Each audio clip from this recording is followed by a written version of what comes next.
Good evening, how are you doing? It's Tuesday. It is 8 o'clock. I've just gone 8 o'clock. My name's Richard. This is over and over and over again. This is, of course, the regular Tuesday clinic show. I don't know what on earth we got to talk about. There's been no games, but I'm sure we'll find a way of filling the next hour and a half or so of stuff to do with Arsenal. Of course, there's always some drama going on, isn't there? So I'm sure we'll find something to talk about coming up the other side of this.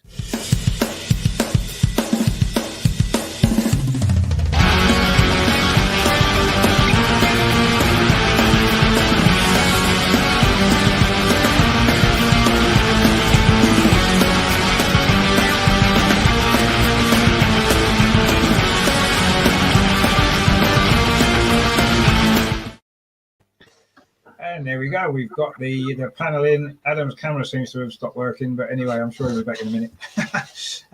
Anyway, first of all, of course, Melvin, how you doing? You had a good week?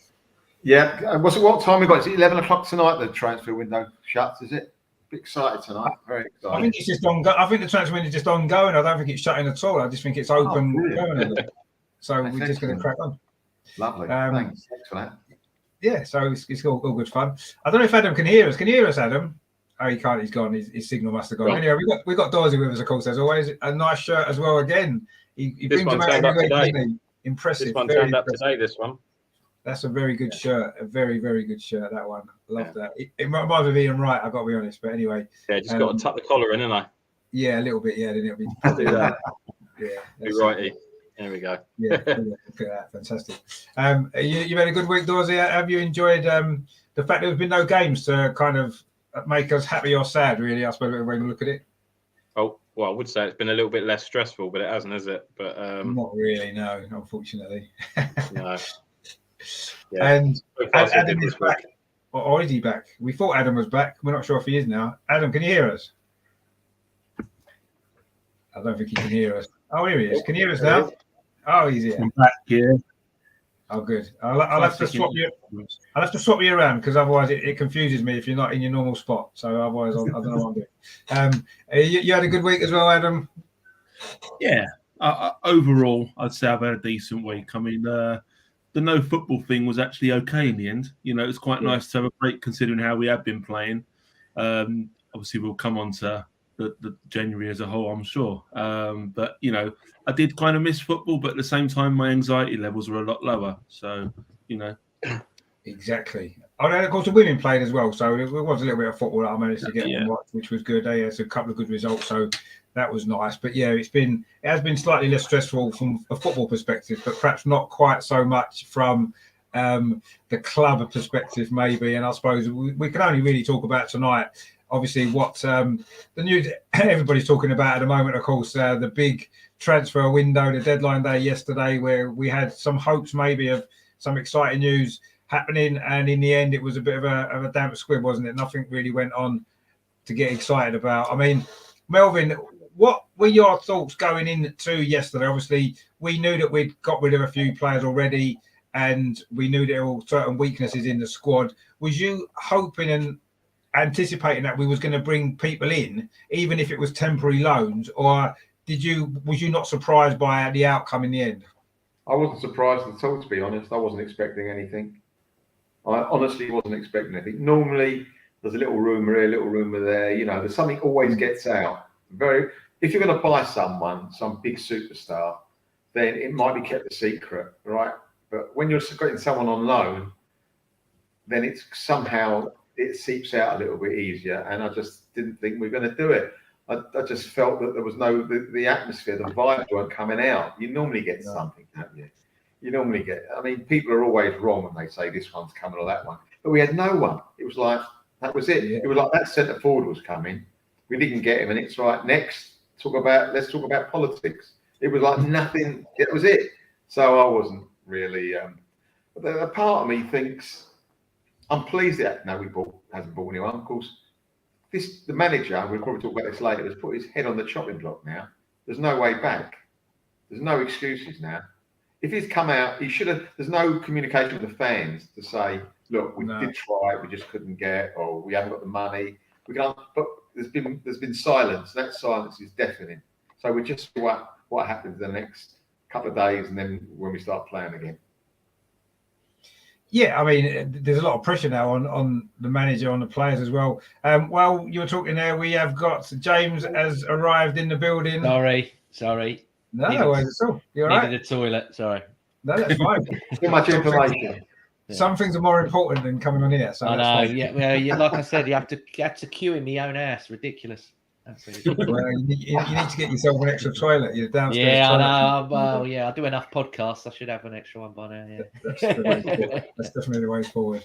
But no, I mean, I agree with you. Yeah, I think we are. You know, Arteta is under pressure now, even more so, and the club are as well, aren't they? Because of the lack of activity in January, when we put ourselves in a pretty decent position in the league, certainly mathematically for the top four, we needed to push on, and we haven't done anything to achieve that, or it doesn't appear as though we have. Certainly not in terms of signings. I mean, Adam, what did you make of yesterday? I mean, I know Melvin said he wasn't particularly surprised that nothing happened, but were you maybe hopeful that we would get at least somebody in, some player in, just somebody, just to make us feel a little bit better about life? I was surprised we didn't get anyone in. I know like what Mel said about you get linked, and it did only really seem that the Vlahovic link was the strong one throughout the window, possibly Arthur on loan, etc. But the fact that we were so easy to get rid of players, thought we must have someone lined up, you know, just to fill squad places. And you know, when the Aubameyang to Barcelona thing was going through, I was like, well, we must be. If we're going to offload his wages, then there must be someone lined up. But you know, I was expecting someone, but I wasn't overly surprised at the same time. Like, you know, waited up till last night and you're thinking, well, something's going to happen. You're thinking, longer it went on, it was like, come about 9 o'clock, and I thought, there's no sniff of anything now. It's not going to happen. You know, there's things on Twitter that go flying around throughout the day, and I genuinely try not to follow them and don't believe them, because everyone's in the know now, aren't they? Everyone, you know, and just does you ready if you start believing that. And some people are just on complete meltdown about people in a car at the weekend and stuff like that. I was just like, I can't be doing all that stuff. But, it didn't surprise me too much, but I did go to bed a little bit more disappointed. But I have woken up with a new sense of positivity this morning. What's happened? What's happened to bring this on? I woke up this morning, I was thinking, right, that's over with. The stress of the transfer window's out of the way with now. So we've got what we have. And I looked at little things bit by bit, and I thought, are we weaker as a team than we were before January? No, I don't think we are. The players that we've let go have hardly featured this play. Yes, they're squad players, but they've hardly featured. I think like the most person who's featured was Maitland-Niles. He's 10 appearances, 2 starts. The rest have had like 2 here, 2 there. Balogun hasn't played since the first game of the season. Aubameyang obviously had 12 games, but he hadn't really played well. And arguably, we've been playing better when he wasn't in the team. You know, so from my view, it's like, has the team, not the squad, has the team been weakened? No, I don't think it has. Have we got enough to get us through the next 17 games, playing generally 1 game a week, given the few weeks? I think we have. And part of me is thinking that we've got rid of the players we needed to get rid of. I think the Aubameyang move could be quite shrewd, because we are going to save upwards of 20 million on his wages that can be put into good use in the summer. I like the fact that we didn't panic buy, because that could have easily happened. And we could have ended up with players like Willian or, you know, Denis Suarez, like when we panicked before and bought these players on big wages. And part of me is thinking, if we've got a clear strategy about who we want, then let's go in the summer. Now, the summer now has turned into be absolutely vital for me. If we go after the targets we want in the summer and we can get them, that's great. Obviously, a lot of that's going to be reliant on where we finish in the league. So it is completely ballsy on what Arteta and Edu have done here. They have both put their necks in the line, I think. But I think it's a calculated risk that could potentially pay off. A lot of it's going to depend on people staying fit, obviously. But I don't think we've actually been weakened, because even the players we had were on the bench, and maybe it'll give some of the youngsters a chance to come through. And I was looking at the cover we've got. We've got cover in every position. I mean, theoretically, people are saying about up front. Maybe it's time to give Martinelli a time to go through the centre. We've spoken about that before on here. There's never going to be a better time than to give him a try. You know, Smith Rowe's back to full fitness, Saka's okay, Odegaard's good, then give him a run up there. Do you know what I mean? He's going to give you that movement. So, you know, maybe he is thinking around that kind of line. So I wasn't as despondent as I was this morning, when I kind of looked at the cold stats. And Vlahovic was obviously the one that he wanted. But if we didn't want to come here, and like, I don't know if you've seen the comments that Fiorentina president come out and said today, he sounds like a right mercenary anyway. You know, He was the fact that he was only after money, etc. So fair enough. He knew he was going to get the money from, I think he will do the agents by the sound of it, the agent money, and Arsenal weren't prepared to pay the agents. So did we really want to play like that? But once it fell through, I think we got offered the chance from what I'm reading to sign Morata and Jovic on loan, but they were only wanted 18-month loans, whereas Arteta only wanted 6 months loans, which tells me, one, that we have got things lined up in the summer if we're not committing to 18-month loans, and rather than just getting bodies in for the sake of it. So it's kind of given me a little bit of hope for the summer. Don't get me wrong, I would have liked to have seen a couple come in if they were the right players. But if the right players weren't available, I'm glad we didn't panic buy. No, I 100% agree with that. And I was hoping that we wasn't just going to panic buy somebody. I'd rather that we got someone in that was a target of ours and that was going to improve what we had. I mean, I kind of like the positivity there, Adam, that you're sort of saying that the team hasn't been weakened. And you're probably right. The first 11 is the same first 11 that gets picked every week if they're fit. And it has been for quite some time now. And none of those players have left. So you could say the first 11 hasn't been weakened. But you can't play even 17 games, or we've got, like you said, 1 game a week. You still can't do that with 11 players. You do need a little bit of depth. You do need options off the bench in certain games. And that's the problem for me now, that we've got rid of a lot of players that would have been an option from the bench. Chambers, who's done a steady job when he's played, has gone. We didn't replace him in the squad. You mentioned Maitland-Niles. I know he hasn't been playing much, but again, he's a squad player that could have been useful, looking at what the bench has looked like the last few games.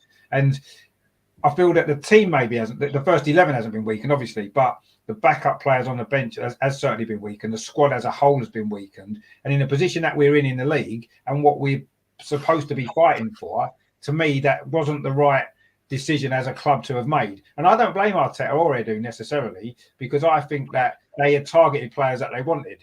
And they were told to try and get them, probably, and they maybe did try to get them, and for whatever reason they didn't happen. Now, is that to do with the offer that we were making in terms of personal issues and all that kind of stuff? We don't know.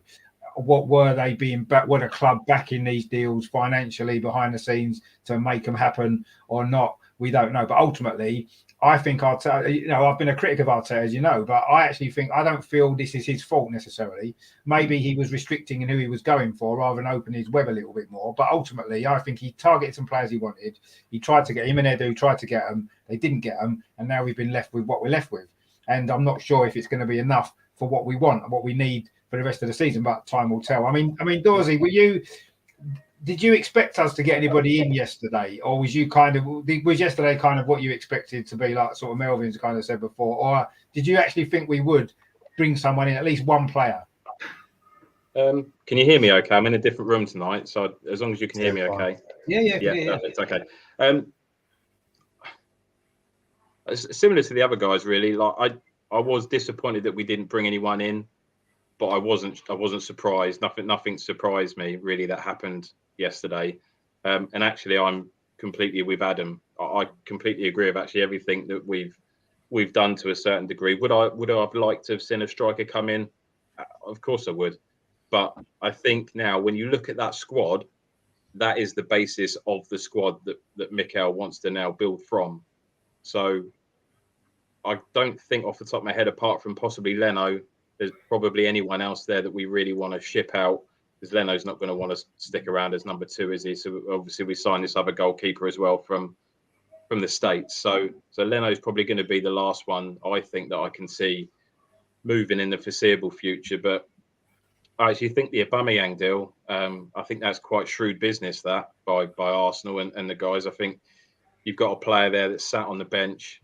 From what I've seen today, there was absolutely no way back for him. I think it was The Athletic that was reporting that a bit earlier on today, saying that once Arteta had wielded that axe, that was it. There was absolutely no coming back, no way back into the side for Aubameyang. So I think, like Adam said, I think I read yesterday it was between 25 and 29 million that we've saved on wages. So people throwing their arms around saying, "Oh, we've got nothing for him." Well, we have really. Yeah, there's your transfer fee really, in terms of getting that. So I actually think managing to do that with Aubameyang was a shrewd bit of business.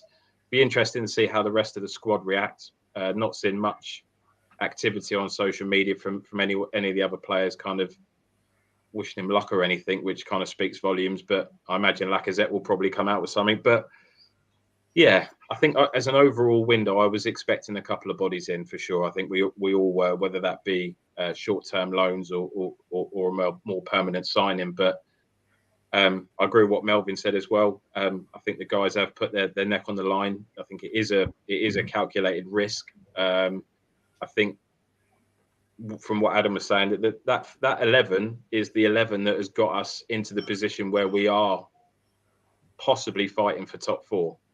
So not Aubameyang, not Maitland-Niles, not Kolasinac. None of them players have played any part in that.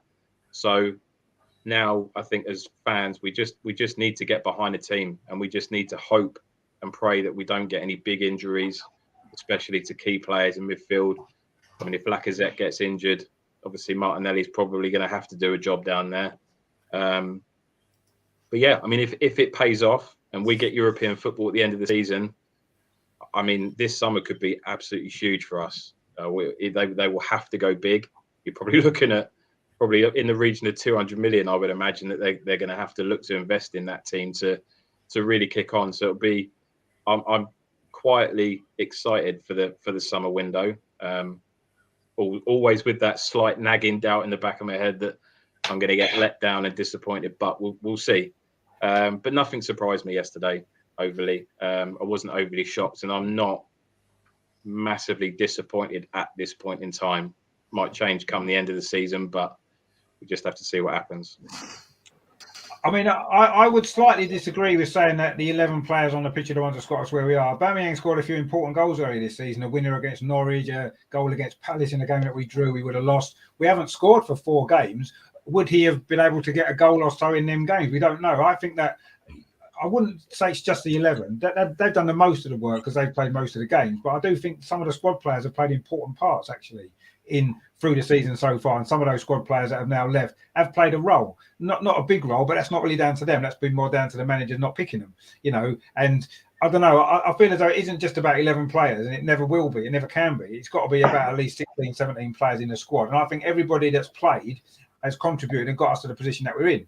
And now it's down to the numbers that are left to take this on to the next level that we need to go for the rest of the season and get the results that we need. But I think Aubameyang has played a part in this. Some of the goals that he scored, not as many as we would have expected, but he has got a few important goals that's got us some points and helped us to be where we are. Without those goals, we may be 7th, 8th, 9th, 10th in the league, maybe. So I think he's played a part. The others maybe not so much because of the time that they've spent on the pitch. But I don't know. I don't think we should just write off the part played by some of these players just because I'm not writing it off. They've contributed, but what I was trying to get across was that the foundation of the team that has got us in the position that we're in doesn't include those players. We should still be strong enough with that first 11 to continue to be at least at the level that we're at now. So I'm not disregarding Aubameyang's goals, and I'm not disregarding the other players' contributions, but I think the foundation of the 11 that we've got is what's got us there, and we've still got that intact. So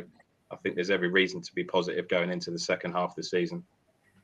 Yeah, no, I mean, I hope that's true. I really do. I'm personally not totally feeling very positive about things at the moment. I've got to be honest with what happened yesterday and the players that's gone and not been replaced, and I think we're quite weak depth-wise. That's the problem for me at the minute. But I mean, James, what did you make of everything that happened yesterday? I know you're maybe not feeling quite so positive as maybe Adam and Dorsey are at the moment. I'm absolutely furious. I don't mind. I don't mind that you've let the player go, Aubameyang go. Don't mind that at all.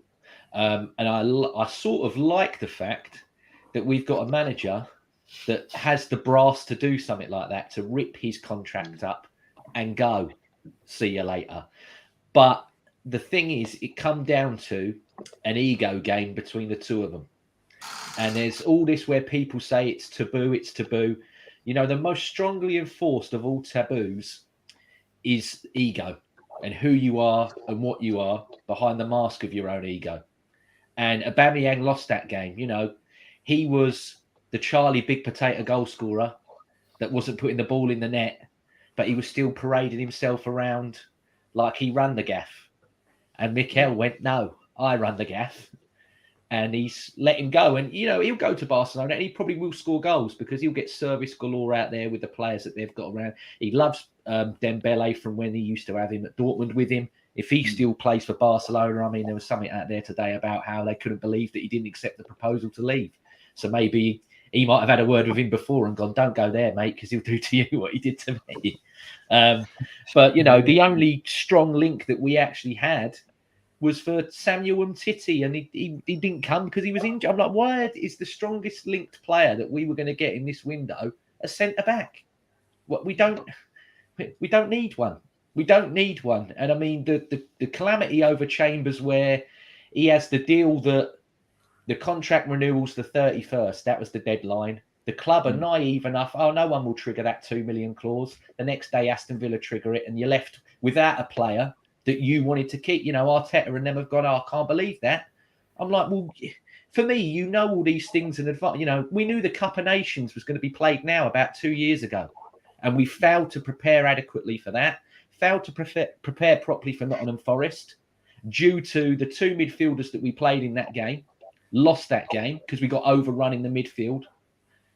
I mean, how many more mistakes and how much more hemorrhaging of money has got to go on here before something changes? I feel like I'm in a perpetual cycle of bad decisions at this club from top to bottom.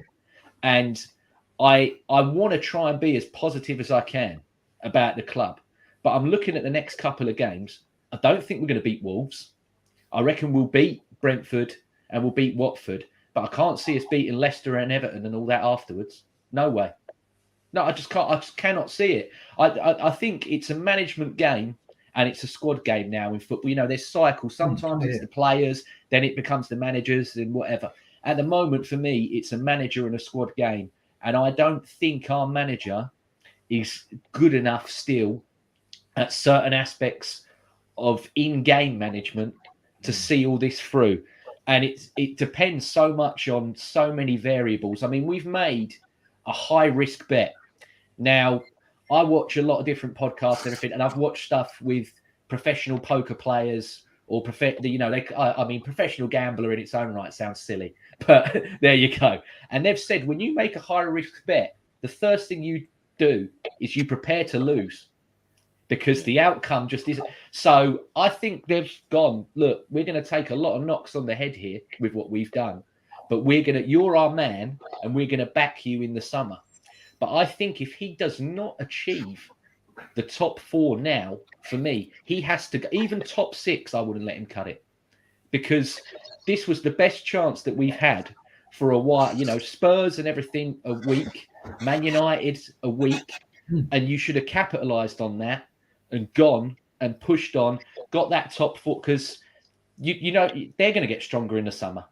They're all these other teams are going to kick on as well. Is that Arteta's problem? Is it Arteta's fault that we haven't spent money in this window? Because I think, as I said, I think he wanted to buy some players. I think he wanted to bring players in, and I don't think either the deal that the club came up with wasn't good enough for the players or whatever it was, or I don't know what the issue was. I don't necessarily. I'm not going to rest all that on Arteta solely. No.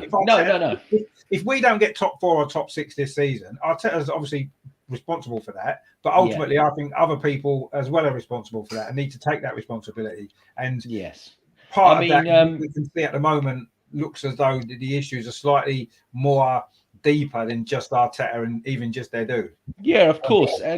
And you from the summer, Mikel and Edu got more involved. Well, especially Mikel got more involved in the scouting side of things. He was telling Edu, I don't want these players. I want these players. Yeah. And clearly he's got a list, you know, like we say, you have a list that you work down. And obviously Isaac was the next one after Vlahovic on the list. But he's looked at him and gone, he's probably coming back off a long-term injury. He's only scored 4 goals this season. He hasn't really been playing as a number 9. He's been playing as a wide player. And it would be the first striker that he signed as well. And I said it with Andrew and everything last night. He's not signed a striker, but if we signed somebody yesterday, and like Henry and Bergkamp, they went 7 games without a goal. Melvin, you're there every week. Those fans, wouldn't they? If they did not score within the first 2 or 3 games, he's rubber. Why has he bought it? You know, it just turned that way. Like I said, the perpetual cycle. It all just keeps going round and round. And I'm not going to pin it all on him. But at the same time, I do feel that if they are, holding your hands back, I would like Mikel, just as he's, like I said earlier, he's got brass to, call out this, that. And I'd like him to stand there and go, but he won't, because I think he's lucky to know where he's lucky to be where he is. So he'll keep hold of it. But I'd like him to go, it's not me. Stop having a pop at me. I'm trying. It's these lot that are holding us back. And again, a lot of people are saying, oh, yes, the wage is saved and everything else, and it means we'll go big in the summer. It's all well and good having the Dorchester money, but if we finish 8th or what have you, even lower than that, we're looking at the Travelodge players again. Or you're going to have to get a mercenary. And the same thing is, if you buy another mercenary, you're going to have the same problem that you had with Aubameyang and Ozil now. Because that's the only type of players that are going to want to come. You're not going to attract top tier that we need to push on, like we're being told that we're in the direction we're going. Like, it is pivotal that we get the top 4. Because if we're going to do 250, 300 odd million, then I want 250 to 300 million worth of players. I'm not going to, as much as I like the 6 that come in the summer, I don't want another of those kind of 6. I want top tier, and I want people that are going to game change. I want some people that are going to take us to that upper echelon that you've told me that we're going to be in since we left Highbury, and we've never achieved that upper echelon. That's what winds me up. To be fair, it's different owners actually that now that were at the time we moved. It's different owners on board at the club. So if they've got different vision and different ambitions for the club, then the guys that are in charge when we moved from Highbury to the Emirates, so they had visions. I think they actually had that dream, and they wanted that dream to become reality. Unfortunately, that's not the way things have gone, and the current owners have never had that dream for Arsenal. They don't want Arsenal. It's quite clear to me after the summer transfer window and now this transfer window that the owners are not in it to make Arsenal competitive in the football sense. Again, that's not what they're here for. It's clear, it's obvious. Because if we were, I agree with you, the top 4 is close by mathematically where we are. It's a great opportunity for us this window to just reinforce the squad to be able to push on to get that top 4. Because if we're not in the top 4, if we're not in the Champions League next season, and heaven forbid we're not in Europe again, we're not spending £300 million on new players. Absolutely no chance, are we? I doubt we're going to anyway, personally. But if we're not in Europe again, we won't do it. We won't spend that money. And if we do what we do spend, we'll be doing similar to what we did last year. We'll be buying younger, cheaper players just to pad the squad out and not to be competitive. It's obvious that's the direction the club are going in. It's been obvious for quite a long time to me, but these last 2 transfer windows have just really drummed it into me now 100%. I'm 100% clear now that the vision of this owners and this club at the moment isn't to be competitive and challenge for honours. It's just to try to sort out the financial mess that maybe was a backlog from previously, which we've started to do.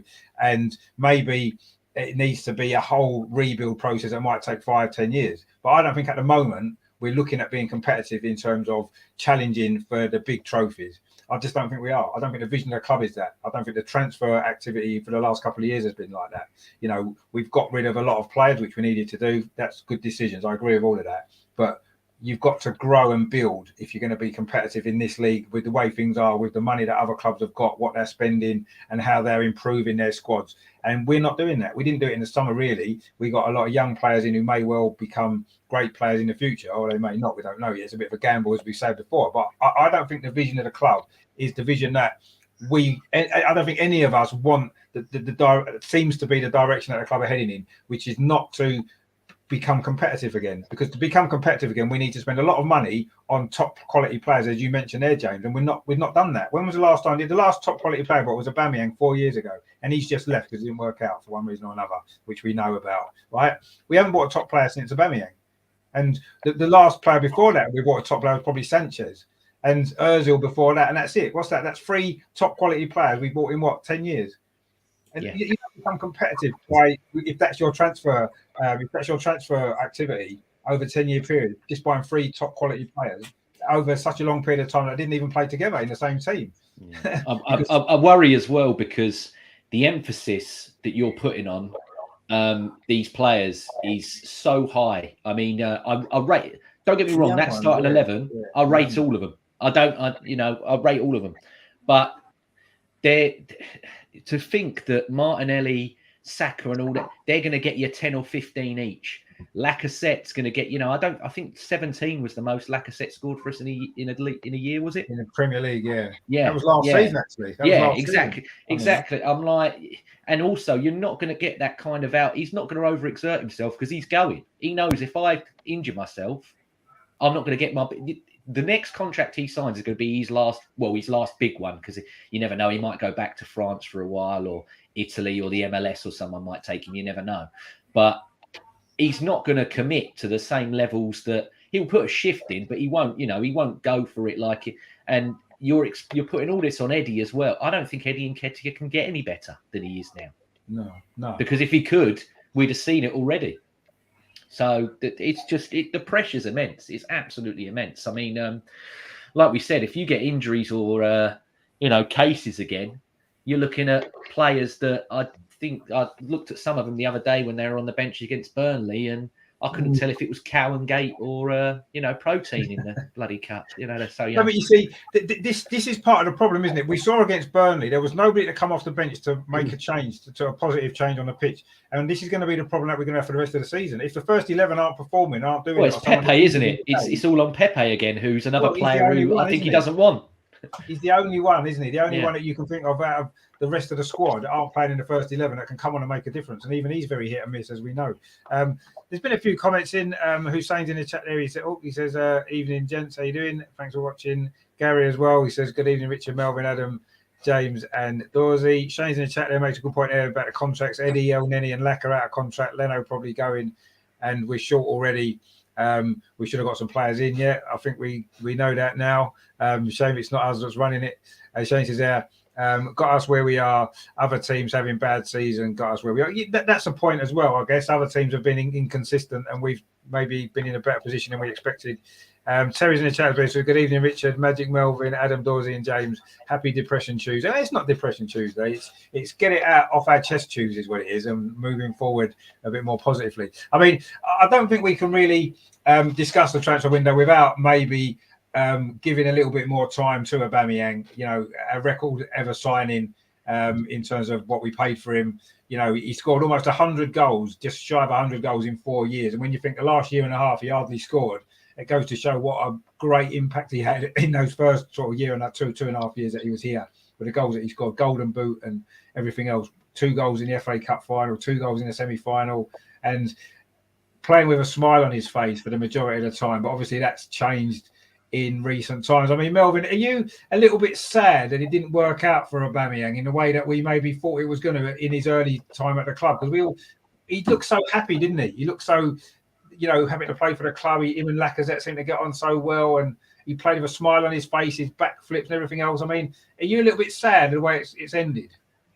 I'm very sad, very disappointed. I don't know why it happened. I mean, it's nothing to do with him. I honestly don't think it's anything to do with his contract. He just changed completely. Whether Arteta said, "Oh, we want more out of you now, you're earning all this money," you don't know what went behind the scenes. But the guy's demeanour changed completely. Yeah. He wasn't chasing back. He started to, even though he was scoring goals, he never used to chase back. He started to chase back. Then all that went. His shoulders went, drooping shoulders. His head went down. He wasn't smiling. You could tell he wasn't enjoying himself. I had a theory, perhaps he didn't like playing out wide. I told the manager, I don't want to play out there. That's not my natural position. I want to play in the middle. Give me a chance. I mean, he did play in the middle, but not for that a longer period, especially with having the young kids around him, like Lacazette did. Lacazette, really, he was very good for the kids, Lacazette, and vice versa. They were good for him. They were running around for him. It was brilliant. They had actually, for the first time, we had midfielders and forwards going past Lacazette. That was good for him. And I think that Aubameyang perhaps wanted that as well. So I don't know what it was. He had it all. He was loved by the crowd. He did, he's in the history books now because of what he did in the semi-final and final.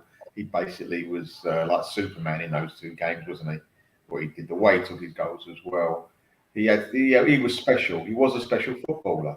I'm not saying he was no Thierry Henry. Don't get me wrong, but he was up there with a lot of very, very, very good Arsenal footballers. But for some reason, it's like someone put a pin to the balloon, a slow pin, and it just went, and you could see it happening. I mean, I don't know whether it was him. It seems to be him and the manager. Just all of a sudden, it was a fight. who, as you said, Richard, who's going to win this fight? You can't both win it, can you? And the winner was Arteta, but to the detriment of the team.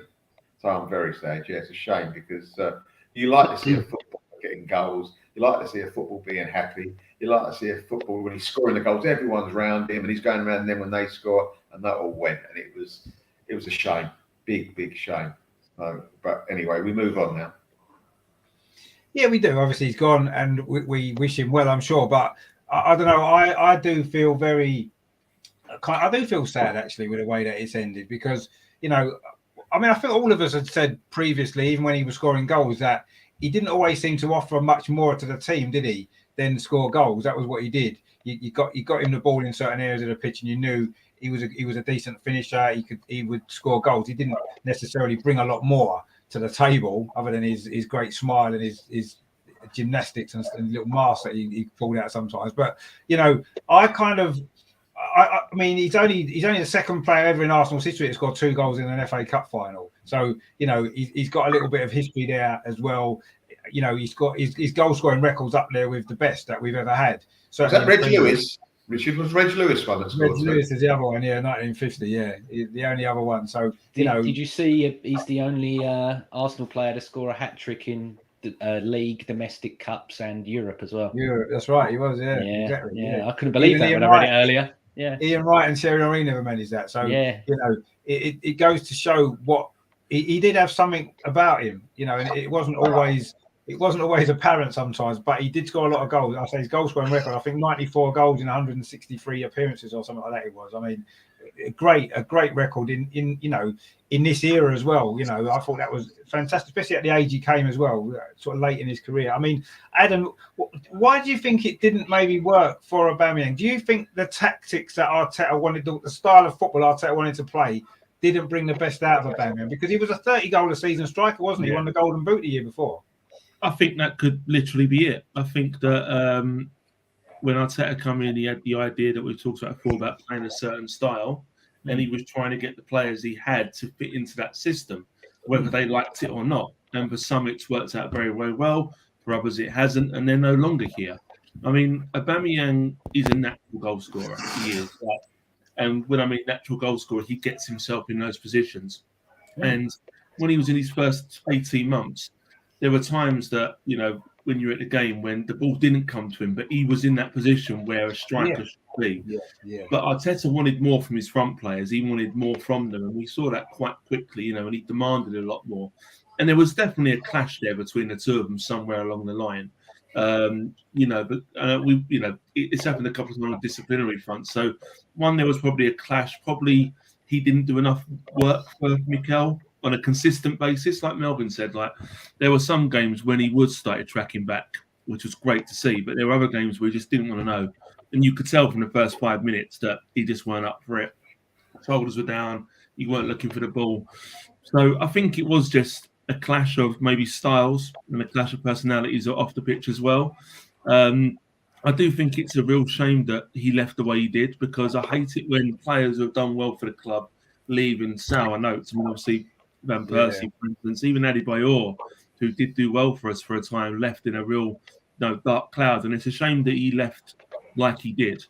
And just, he hasn't had, I think ever since lockdown, when, for me, it was always about fans for him. When there was no fans in the stadium, he couldn't play. When the fans started coming back in, we started seeing more from him, but then it only lasted for a little period of time as well. But it is a shame that he's gone, but I do think it was shrewd business that he has left. But it's a shame that he's left under the cloud, because he will be remembered probably for the last year or 18 months rather than the first 2 years, which I do think is a real shame, because he is a great goal scorer, and he was a great goal scorer for Arsenal, and you can't deny that. I mean, before him, you probably do go back to sort of Henry, since we had someone like that at that kind of level. Maybe, Adebayor, I said as well, but, there's not a lot of them around. A few weeks ago, we were talking about what other strikers there are, and we struggled to kind of pick names about strikers out there, didn't we? We were thinking who's out there who we could actually get realistically. There's not many of them, So it's a shame that he had to leave, and he probably, had he been given another chance, might have done a job, but he was never going to get back in. He was never going to get back into that team. So the only option we did have was to let him go. But I'll try and remember the goods. The goods, especially the FA Cup. We won the FA Cup, the semi-final and the final, especially. Some of the, the nights at the Emirates. I remember when he had the old, the Black Panther mask, and that was quite fun. Yeah. I remember that one quite fondly. So I'll try and remember the good times. I mean, he was just that natural goal scorer. And I think even like we said, when he first was playing on that wide left, I thought he was much more efficient out on the left, personally. He was playing on the left and cutting across and scoring those goals. And even from the left, he was getting himself into goal-scoring positions. And I think that was where he mainly scored most of his goals from. I thought he was much more suited out there because of his game, because he had that pace. But, I will try and remember him in a positive way. But I think it was time to go. Well, I think it was obvious he had to go because he wasn't going to get picked again. A bit like Ozil. Ozil got frozen out of the squad completely. And obviously, Aubameyang was in the same situation. He wasn't getting picked and he wasn't likely to get picked either, was he? Let's be honest. There was... I mean, Dorsey, do you think that was obviously... I think Aubameyang's got his faults. We know that. I think disciplinary issues and stuff like that. But do you think that it's maybe a little bit of an issue on Arteta as well, that he maybe could have managed... I mean, the same with Ozil previously, two big-name personalities. Do you think Arteta could have maybe handled both of those situations a little bit better? And would that have led to a different outcome? Two big-earning players that we needed to be playing in the team and playing well. But we don't know what's happened in the background. We've only heard of a couple of instances where he was obviously late to the North London derby. Was it last season or last year? Yeah. And so we don't know how many instances there are. We don't know how many chances Mikel's given him. If this stems from the North London derby and he's done it 3, 4, 5, 6 times, then at what point do you say, do you know what, enough's enough? And when you've got players coming through of the ilk of Smith Rowe, Saka, you have to have a good example set to him. You have to, because it doesn't only depend on us as a football club, but it plays a huge part on their own career as well. If you're set the right example from the off, when you break into the team at 18, 19, 20 years old, and you've got players that set the right example, then you carry that example through your career. So I agree with most of what Adam and Melvin have said. I don't get the argument about him playing down the middle and the left side. No one had a problem with him playing left side for the first 18 months, 2 years of his Arsenal career, when he was banging in goals left, right, and centre, and he was phenomenal. And had we maybe got him a couple of years earlier, a couple of years younger, possibly, and he'd been here 5, 6, 7 years, I genuinely believe you're looking at Omri's numbers. I honestly do, because I think that Aubameyang we had for the first 2 years was just phenomenal, and he carried us for that first 2 years. So I don't really have a bad word to say about the guy. I think his personality and his smile and everything was very infectious, and I think that carried through the squad. I think just unfortunately the way he's obviously conducted himself off the pitch, and I think something that James said earlier on was quite apt, actually, that regardless of his own performances, his demeanor didn't change. When you're not playing well and you're not putting in the performances that you put in earlier on in your career, what as a fan I want to see is a player getting his head down, working hard, trying to get his form back. He didn't do that. He was still all over social media. It was still all about, the glitz and the glam of what was going on outside of football, and that kind of not rubbed me up the wrong way, but it was just kind of, I just want to see him get his head down and try and get back to the player that he was. And listen, he's had history of this as well. Let's not forget, this is not just Arsenal that have mentioned that he's had disciplinary issues. He turns up late. Dortmund have said exactly the same thing to him. At what point do you have to say, do you know what, enough is enough? And I'm in terms of this decision itself, I'm fully behind Arteta and the club and exactly what they've done. I think they've done exactly the right thing in getting into him. And what Adam said earlier, the guy is an entertainer, and the spiral of his form kind of coincided with COVID. Having to play 18 months with no fans in the stadium, that was when we started to really see the decline of his performances. The numbers just weren't there after that. So I think that played a huge part in maybe that. But I also think that what Arteta asks of the players, it was something that he ain't going to do that at 31 years old. You know, he's done what he wants to do throughout his whole career. You know, he's played the way he wants to play, and that's what's made him the player he is. So at 31 years old, saying, right, that's it now, you got to get up and down for 90 minutes. He was never going to do that. Showed glimpses of it in a few games, but that just wasn't what he was about, and it's not the player that we need at the moment, unfortunately. So I think it's a culmination of a few things, but in terms of Mikel's handling of the situation, I don't know. If it's been one instance, then maybe you need to try and work a way back for the player to kind of make amends. But I mean, if this is a recurring theme over the course of 18 months, 2 years, then fair play to him for sticking with it for this long, because I would have probably liked to see him do it a bit earlier. But I guess we'll never know that. But I'm behind Mikel in terms of this particular decision to move him on. I think it's the best thing for us and him. I mean, it's a great opportunity for him out in Barcelona. James hit the nail on the head. He'll go out there and he'll score goals for fun out there for a couple of years, and he'll do well, and he'll look like the player that we had for the first 2 years and the player that Dortmund had.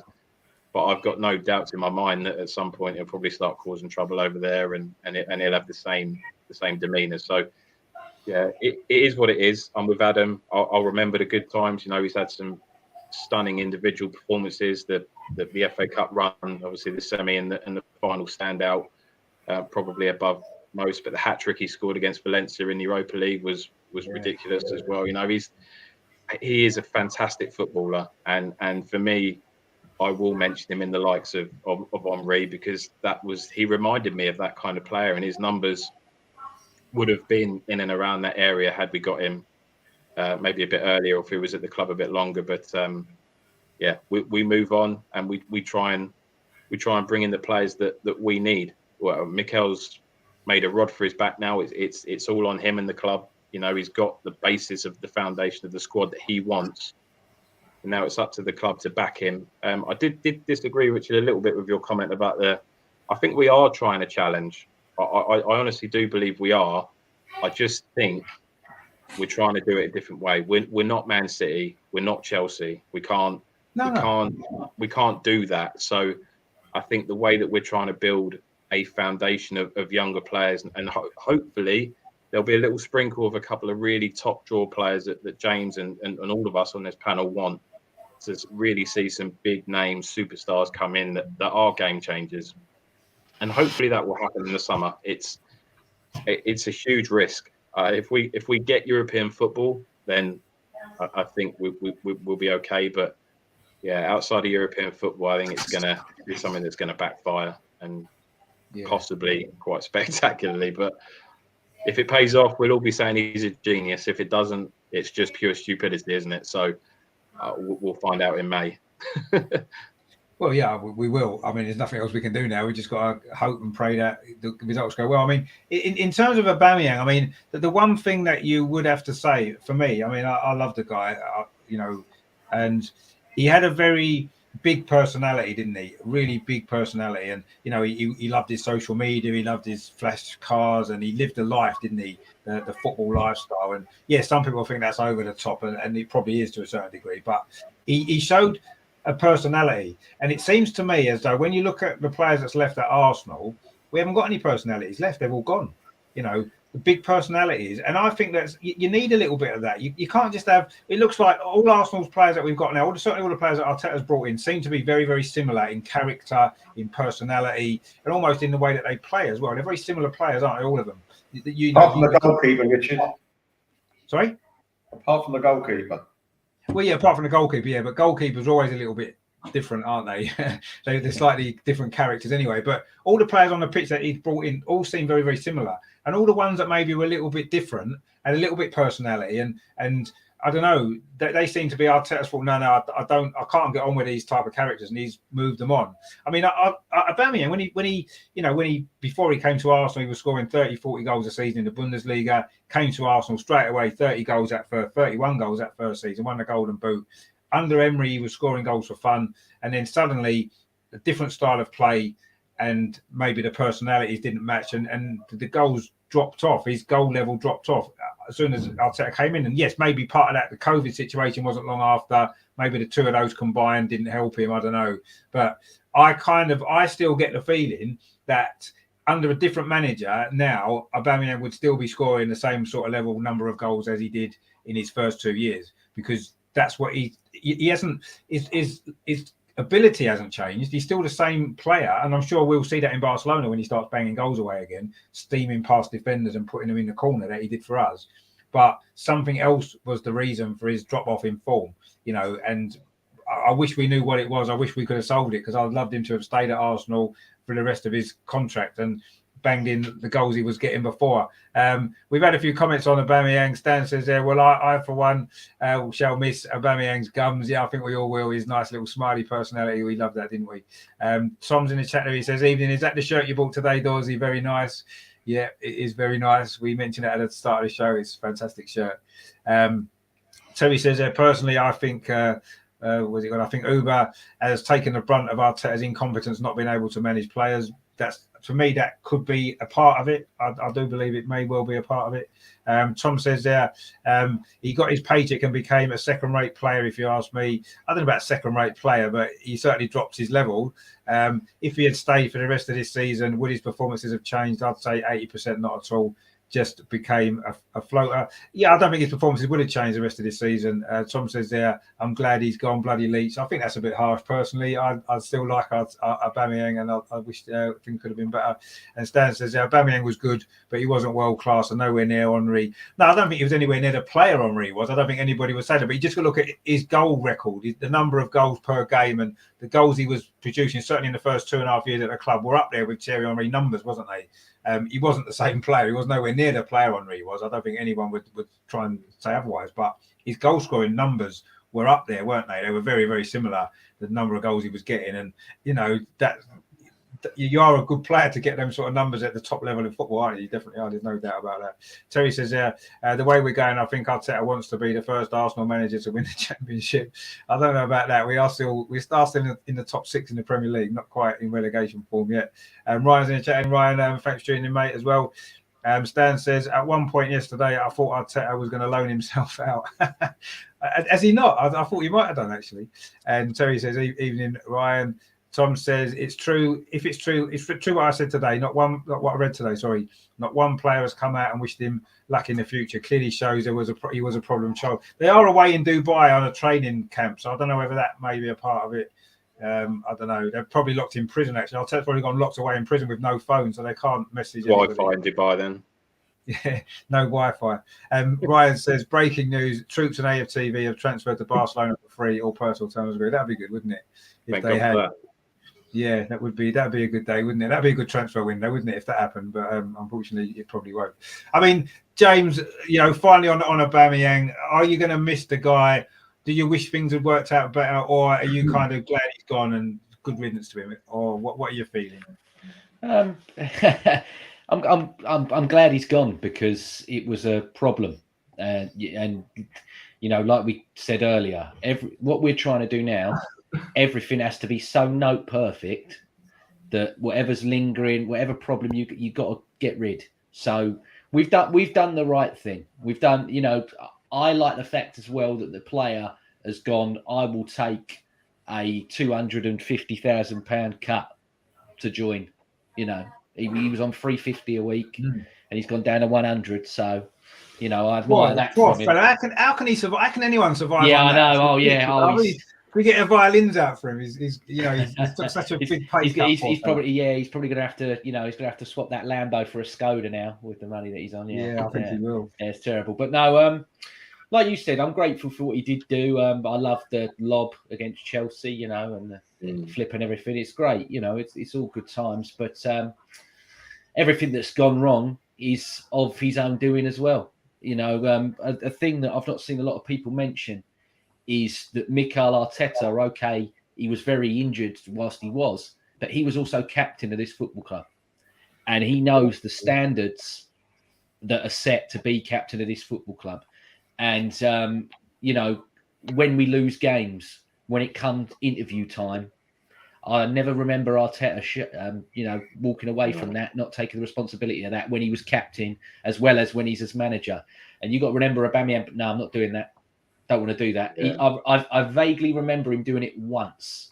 Yeah, and I believe it was the Leicester game when Nketiah might have got sent out. I remember it being a night game after some night game. I can't remember what one. I probably got it wrong, but yeah. And that's another thing. I think if you look at it, we had certain players in that dressing room, and I think he was an influential character. He was a fun guy to be around, but I don't think he galvanised them. And I think that's another thing Arteta would have been like, mate, come on, you're the captain. Come on, G him up. We had Louise and everybody that apparently was doing, people are saying now Cedric's one of them as well. It's meant to be like that for them all. And I think it just got to such a stage and an impasse that it was never gonna change. I mean, when I kept saying all these people were going to reintegrate him and everything else, I couldn't believe it. I mean, Melvin, you were there with me before we went and watched Southampton. Yep. When we looked, we both went, "Oh my God, he's not in this." And me and you went, "He's never playing for this club again." Yeah. And Amanda and others were going, "No, you two are," and we were like, "We're not silly. We're not silly." We're like, "He is never wearing the shirt again for this club." And you could just tell. You could just tell it was beyond repair. But he's done it himself. We've agreed to it, and we are, like I said before. Yeah, we're short. But let's roll with it and see what happens. Am I confident? No, but we'll see what happens. I think you make a good point there, James, actually, about Arteta and whatever people's thoughts are as a manager, but as a player, and again, people will have their opinions as to whether he was good enough to wear the armband for Arsenal. But you can't tell me he didn't know what it meant. Everyone saw his interviews when he retired and kind of all the things that he said around the club. So you can't tell me that he didn't know what that armband meant. So if that's what it meant to him, he absolutely expects it to mean exactly the same. He gave it to Aubameyang. He gave it to Aubameyang, didn't he? Who else are you going to give it to? Well, who else in that squad at that point in time are you going to give it to? I know I would have given it to, but no, because Xhaka got stripped whilst Emery was still there, and he didn't change it, did he? He kept it how it was. Yeah. So I wouldn't say he gave him it; he just kept it the same as what it was left as. No, but I don't think Aubameyang was officially announced as captain straight after Xhaka went, because we had sort of 4 captains at that point, didn't we? If you remember, Xhaka was the main captain, but there was 3 other. I don't recall ever Arteta appointing him as. I think he just left. I think he just left it. But for me now, that's a great point you mentioned. I would like now for us to pick the captain that's going to be the captain for a sustained period of time. Like I know I'm probably silly because it's going to be Lacazette, and I know it's going to be Lacazette, but I would like Mikel to actually stand there and go, "We've had this one with this one before, the other one we've had an incident. This is who we are now. This is the guy, and we're moving forward with him as our captain for the foreseeable." That's what that's what I'd like. We need that because it's stability, isn't it, for everybody? You've got a captain, and everybody knows who the captain is, and that's your long-term captain. All this Lacazette's going to be captain for the time being, when he's probably going to leave. It's a bit, make a decision. It's extra pressure on him as well. It's extra pressure on a guy that's going to go. Emery couldn't make a decision because he left it up to the players to pick, didn't he? And then they ended up. Well, they probably couldn't understand him if he tried to make a decision anyway. Yeah, but it needs now. Then Arteta needs now to say, right, this is our new captain going forward, and this is it. And whoever it is, I don't really care who it is. All the next games are going to be on the telly on BT just before we kick off against Wolves. Where they do like the where they have them out there and everything else on the side before they speak to him inside. I'd like him to stand there and go, Kieran Tierney or Gabriel, whoever he picks, that's the guy now, and that's where we're going. And that's it, end of. And then we go from there. Because like you said, I think with such instability in terms of the depth of the squad, I think we need a stable captain. We need a proper, this is our leader now, and that's what we're going to do. Yeah, no, exactly. We need that now because there seems to be a little bit of uncertainty around the club at the moment with the transfer and everything else. And I do think we need now Arteta to say, this is me captain now going forward, and naming it. And if it upsets Lacazette, it's tough luck. I mean, in the game, Lacazette goes off, he gives the armband to someone, they then pass it to someone else. It's been passed around a few players during games, isn't it, recently? So it needs to be taken. I don't think he'd care. I don't think he'd care. I don't think he'd care. I really either. don't think he'd care. Well, I always think it. You know, if you take the captaincy off of somebody, it's quite a big statement to make to that player, isn't it? If you've made him captain and you say sorry, you're not captain anymore, I do think that's quite a big statement, and it will maybe have an impact. It might not have such a massive impact on him as it would have done on Aubameyang, for example, or someone else. But I don't know. I think it's a risky business to do it, but it needs to happen because we need a long-term plan for this whole thing now. You know, you're my captain. Again, is Lacazette? I mean, what is it? Is he officially the vice captain? No, he's officially the captain at the moment, isn't he? Since about is he? No one's officially made him captain. He's just got the armband because Aubameyang's not playing. But I don't think that now officially Aubameyang's makes him gone. captain. Now Aubameyang's left. He was vice captain, so the captain's gone. So he's a captain, isn't he? By default, if you like, almost. That's just what happens, isn't it? You know, I suppose. But yeah, we need some clarity, don't we? I'll certainly come out and say this is my new captain. And even if it's Lacazette, it's Lacazette. But at least we'll know that's the long term, because Lacazette was only a stand-in, wasn't he? Technically, because Aubameyang was still at the club and he was still technically the captain. But yeah, and Tom says they have got Wi-Fi, obviously meaning in Dubai. I've seen them playing golf. You don't need Wi-Fi to play golf, Tom. You can play golf out in a field, a golf player, a couple of balls. He said Benjamin snogging a fitty. Well, yeah, that was a bit of a strange one, wasn't it? And Saka resting on a yacht. Again, you don't need a Wi-Fi to do any of those things, do you? Billy's in the chat. How you doing, Billy? Thanks for tuning in, mate. He says, evening, fellas. We've got a dial Arsenal fan from Kenya, Annie Nuru. He says, I was disappointed how Arteta, Edu, Kroenke lies to Arsenal fans over January transfer window. Well, they didn't really lie. They didn't promise us anything, did they? They just, you know, but anyway, which never happened. He said, Qatari billionaires or Dangote should take over. Well, maybe somebody who's got a bit more ambition, maybe one day, but we'll see. Terry says, Arsenal and Laka done a video today. Laka was cameraman. He went around the players talking to them, and they all looked down in the dumps. Don't look. Yeah, well, I don't know. I haven't seen that, but anyway. They'd probably been running in that Dubai heat. And then they were like, "Oh yeah, can you film this?" And it's just like, "Mate, get out of my face!" Yeah, it is warm. I've just run around for 2 hours in blazing sun. Yeah, maybe that's what it is. Stan says, "I can't believe Aubameyang rocked up at Barcelona with his CV and cover letter like he was trying to get on an episode of The Apprentice." He did turn up early, didn't he? Which is quite funny. When, as Ryan says, don't think there was a hint of irony all the times he's been late under Arteta. Yesterday he was 6 hours early. Yeah, that was quite funny actually. Tom says it's got to be Tierney. Let's be honest. He's a candidate, I would say. Ryan says obviously Laka was vice captain. Yeah, he was, which kind of makes him captain by default, I suppose. Stan says KT, Odegaard, and Ramsey should be the new leaders. I presume you mean Ramsdale and KT or Odegaard to be given the armband. And Tom says you don't need Wi-Fi to Uber. Well, I don't quite understand what that means, but anyway. Wish Uber. To wish Uber luck. Oh, right, yeah, okay, yeah. No, you don't know, but obviously to get it on internet, you do, because that's kind of how Wi-Fi works on the internet. Kind of. But anyway, so they may well have messaged him privately. We don't know, do we? Let's be honest. They probably have some of them, I'm sure. So yeah, I mean, I'm personally sad he's gone, but it's the right decision for the club at this moment in time. I don't have any doubt about that. We've saved the money on the wages, which means they can have a good party at the end of the season, can't they? For looking back on the achievements that we've made over the previous 9 months, and they can have a big party now because they've saved that money, so that'll be good. I mean, what we need to kind of look at now, obviously, the transfer window's over. We've got this squad that we've got. We are in 6th place in the Premier League currently with 17 games remaining. I guess we need to really decide between us or individually what we think our expectations are now for the rest of the season, bearing in mind what we've got. You know, there's no more players can come in or out. So this is what we've got. 17 games left. We're 6th place. Melvin, how do you see the rest of the season playing out? Looking at the fixtures that we've got remaining as well, some big tough games as well in there. Wolves twice, Tottenham, of course, as we know. We've got some big games, haven't we? Chelsea, Liverpool still to play. Well, I mean, we need a lot of luck. I don't mean luck as far as, hitting the inside of the post and it coming out. I mean, we need luck the players stay fit. Because if they don't, we are not in the top 6, boys. We're nowhere near it. It's a very big word in life. And if they remain fit and if we don't do stupid sending offs, there's a chance we might scrape the top 5 or 4 or whatever. But without complete luck. And I'm talking about we've been in inverted commas, unlucky with decisions. I don't think it's unluck. I think it's something else, a bit deeper. But say we continue to be unlucky with decisions, that again will throw us off and won't be good enough.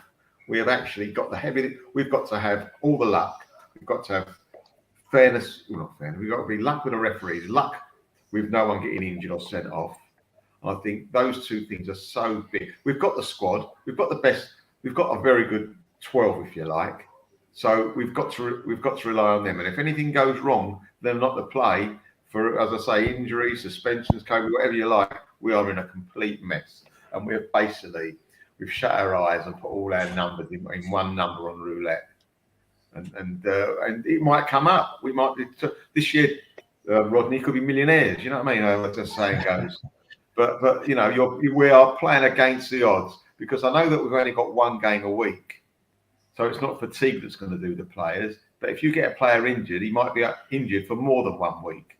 So you know, that's the problem we've got ourselves in. We can't do anything about it now.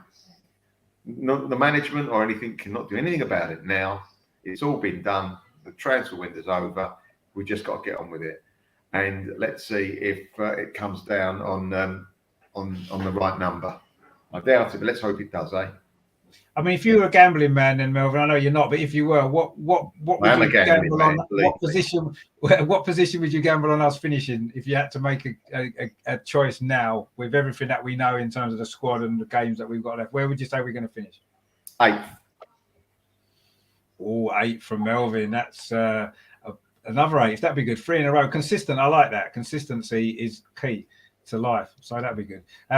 Adam, what are you kind of anticipating now then for the rest of the season with what we've got at the club and what I say the games that we've got left? So we have got some really, really big games, haven't we? Actually, there may only be 17 of them, but a lot of them are tough, big games that are so important to where we might finish in the league because they're teams all around us, aren't they? Yeah, I mean, there's going to be so many factors involved, but I think as big a factor as our squad is going to be the inconsistencies of other teams. Because all the teams around us are so inconsistent that could potentially still play in our favour. Like, I don't want to mention the Spuds down the road, but, you know, since Conte's gone there, they've been all right. But we all know that that's going to implode sooner or later. You know, I think even my closest friends are Spurs fans, like, even know that. They're just kind of riding that wave until they have this big crash, you know, and they're not overly confident. So, yeah, they've done all right to start off with, but they know that's not going to last.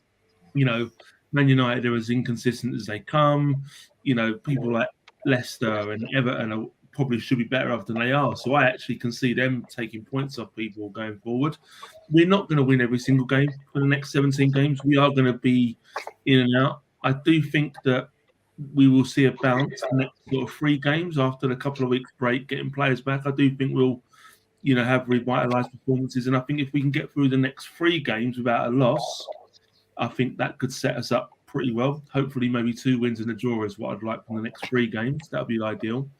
But a lot of it's going to have to do with the squad. You know, like we already said tonight, like as a team, you know, 1 game a week with the team we've got should be fine. We should have enough to get us through that. But the minute we get a suspension, the minute we get an injury or COVID, that's going to be the real acid test. You know, but we're not going to be the only team who's going to go through that. There's a lot of teams who didn't strengthen in January. There's a lot of teams who have, you know, theoretically got weaker. You look at people around us like West Ham, they didn't really strengthen during January. United didn't really strengthen during January. You know, Spurs signed a couple of players. You know, from people I know who watch a bit of Serie A, the players that Juventus let go, you know, weren't amazing. But let's see. So it wasn't only us who didn't really do much in January. The other clubs around us who have been inconsistent of late have been in the same boat. No, sorry. Adam, just to say, you mentioned Man United. Their first team is not great, but they've got such a selection. If someone gets injured, to go in. Yeah, there's so many players. You know, but the West thing Ham is, probably agree. lately, unless they get something out of them, none of them want to perform at the moment. That's the problem I think United have got. But you never know. Ranieri's had time to sit with them now over the past couple of weeks, and you never know how these teams are going to come back from this break now. You never know how they've got bonded, and I'm hoping that we come back quite positively. I mean, you know, the players are all back. They're all fit. As far as I'm aware, there's no massive concerns over COVID or injury for us. So we'll see. Yeah, next 3 games are vital. How we bounce back from those 3, I think, will set us up for the remainder of the season. But do I think top 4? I think that's too far for us. Unfortunately, I'd love to see us push for it, and I think that's got to be the goal. It has to be the goal to get in that top 4. Really has to be the goal. I do think it might be a step too far for us, though. So what are you saying? Where are we going to finish? 6. Okay, well, we've had an 8th and a 6th, so we're getting closer. We're getting higher up the league. We might win the league by the time we get to James, the way things are going. I mean, Dorsey, what are you sort of anticipate? I know it's difficult to predict too much because so many things can happen that you can't prepare for, I guess. But, just looking at things with the squad that we've got, the fixtures that are left and everything else, what are you anticipating now between now and the end of the season, these last 17 games? How do you see it going? How do you see it playing out for us? Adam, just out of interest, who are the 2 teams you think are going to finish above us? This is it. I couldn't tell you right now. 5th, sorry. I couldn't tell you right now. If I had to say, I'd probably say United. I probably think United, like Melvin has said, have got a bit more in the tank to do it. And West Ham, probably, if I was going to pick 2. Because West Ham, I know they haven't strengthened anything, but they've just got that consistency about them. Where, they might lose a couple, but then they might go 3 or 4. Don't get me wrong. I want 4th, Dorsey. I want 4th. Yeah, I was just interested just to who you think will finish above us. I mean, I genuinely think we'll finish above Spurs this year. I genuinely do. I do think they're due for a collapse, but I think we all hope that. We hope that, definitely, yeah. We're out of doubt. Yeah. But listen, it is what it is. We've made our bed now, haven't we? With the decisions that we've made. I think we're in. I do still think we're in the mix. I think I agree with Melvin that we do need a little bit of lady luck for the next 4 months in the hopes that we don't get any serious injuries. And like Adam was saying, as long as we don't get hit by any serious COVID issues, then I think we can kind of bumble our way through the rest of this season. But do you know what? I've been crying for the last 5 years, or probably longer than that, 10 years, for this club to try something different.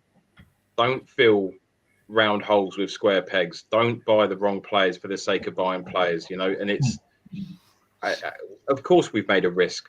I'm not going to sit here and say that I didn't want to see players come in the window. Of course I wanted a centre midfielder, I wanted a right back, and I wanted a striker, just the same as everybody else did. But I would prefer us to do something right for a change rather than make all the crappy decisions that we've made.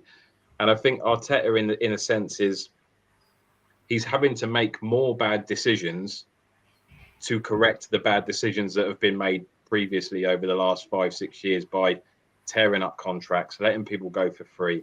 I saw a list of players that we'd let go for free: Alexis, Ramsey, Ozil, Aubameyang, all these players that, I mean, Alexis in his day when he left us was a 50, 60, 70 million pound player, and he's walked out the door for nothing. So, not that I'm blaming that on Arteta, but they're all decisions that the club has made up until this point. And I think Arteta's just said, look, I need the basis of a squad that I want to work with. And I think the club I actually don't think whether Melvin's right and we finish 8th or Adam's right and we finish 6th, Arteta's here next season. Whether anybody likes it or not, this club, they have stood fully behind him. The highest paid player in Ozil and Aubameyang, and he said, I don't want him anywhere near my team. And they've stood right beside him and said, all right, that's it. We'll make that decision. We'll tear up the contract and we'll let the players go. So whether we like it or not, whether we finish 8th, 9th, whatever, Arteta's there next season. People won't like it, but it is a fact. I still think, yes, with a little bit of luck, we can still challenge for top 4. In terms of starting 11, I don't think we're any different from the rest of those teams that any of us have mentioned. West Ham, Spurs, United. We've got big games. So does everyone else, Rich. Everyone else has got tough games in the end of the season. So, I mean, Spurs have got to go away to Chelsea, City, United and Liverpool, I think. So, they've got huge games. So I don't think we're in any worse position than any of those other clubs that we've mentioned, only in the sense that nothing drastic happens and we get 2 or 3 key injuries or we get a COVID bout, then I think we're absolutely fucked. Hopefully that doesn't happen and we can avoid that disaster. If we do, I genuinely think that we can nick 4th worst case 5th. But I would be happy with European football regardless of whether it's 4th or 5th. I still think we need to take baby steps. I don't think we're ready for the Champions League regardless of what we do in the summer window. I still think Champions League might be a bit of a push for us, but let's see what happens. It's going to be an interesting ride like it has been for the last 10 years. So the next 4 months is not going to be any different, is it? It is what it is. And we just got to get behind the players that we've got there now. And I do think with a little bit of luck, we've got enough to be there or thereabouts. I'm going to say 4th. I'm going to be positive, and I think we can nick 4th with a little bit of luck. Wow, we've gone from 8th with Melvin, went up to 4th with Dorsey. That's happened quite quick, isn't it? That's been quite a turnaround. I don't think there's 4 better teams than us in the league for us to finish 8th. I hope I'm wrong, but I hope I'm right. Sorry, but I don't think there's 4 teams that are more consistent and better than us over the course of the next 17 games. Well, time will tell, but that's a very optimistic prediction there. Terry says, hopefully we finish above Newcastle, and I'm pretty sure we will. They've had a pretty decent transfer window, to be fair. And our friend still going down. Our friend from Kenya there, Ali Nuru, says Arsenal will finish bottom 10. Let's forget about top 10. Well, I don't know. I think that's a little bit on the other side of the coin a little bit. I think we should finish higher than that. I hope he doesn't live in a tall block of flats, that geezer. Well, yeah, he's not very happy, is he? But I'm sure he'll feel better when we beat Wolves. Tom says, I love this show. It's all just about opinions at the end of the day, absolutely. And we all want the best for our club. And where we are now, I think 6th is our best shot. But I can see us going down to 8th, sadly. Well, Tom's kind of thinking similar to Melvin. Mark says, their next 3 games, I'm hoping for 2 wins out of the 3. No, we want to hope for 3 wins out of the 3, don't we? But we probably won't get them. Tom says, I'll tell you one thing, though. I'll be there every game cheering us on. Come on, you Gunners, indeed. That's the way it's all about. We just had that one there. It's put that comment in twice, actually. I don't know why, Tom. You don't have to repeat yourself, mate. You haven't got Alzheimer's already, have you? Shane says, fair play, Dorsey. You argued the point very well. No, he did. He did argue the point very well. He's almost convinced me that we're going to finish 4th, which is good. I could be completely wrong. But well, you could be. But either me or Melvin are absolutely mad and completely crazy. One of us is. We'll end up finishing in the middle. There's a chance both of us are. Yeah, absolutely, mate. Yeah, absolutely. Anyway, Adam sat on the fence in the middle there, so no one can really say Adam's one or the other because it's kind of 6th place is kind of where we may well be. Which we are now. 6 is improvement. On our book, it's an improvement. No, it definitely is an improvement on the last 2 finishes without a shadow of a doubt. So we would be back in Europe with 6th place as well. So, I mean, James, I can see we can see the trend: 8th, 6th, 4th. It's going to be 2nd from you. It's got to be, hasn't it? Sadly not. I wish Dorsey that you would knock on my door early in the morning and tell me to go to the gym because you're a brilliant motivator. You really are. But no, for me, I said at the start of the year, and I'm not going to change. I said that we would get 7th and he would win another pot that would keep him in his job. Sadly, I don't think the pots are going to be there. But just as people like to move the goalposts for him more than they've moved them for any other manager that we've had in history, I think the people will move the goalposts for him again and accept a 7th place finish. And Melvin said it, everyone else has said it. Man United have got individual quality that will see them through. Spurs have got the better manager that will probably see them through. And West Ham, for want of a better word, have a better manager, but they also have a team spirit that we don't have that will see them through as well. I mean, I don't really find too much to disagree with you. I've got to be honest. Yeah. The evidence is too strong to suggest the same's going to happen again. It's like we've talked about the whole way through. All the ducks have got to be lined up in a row, so perfect. And it's just football's not like that. Sadly, it's a bloody cruel game. After Dorsey, and now I'm lost again. Sorry. Yeah. No, I mean, the drinks running out and everything.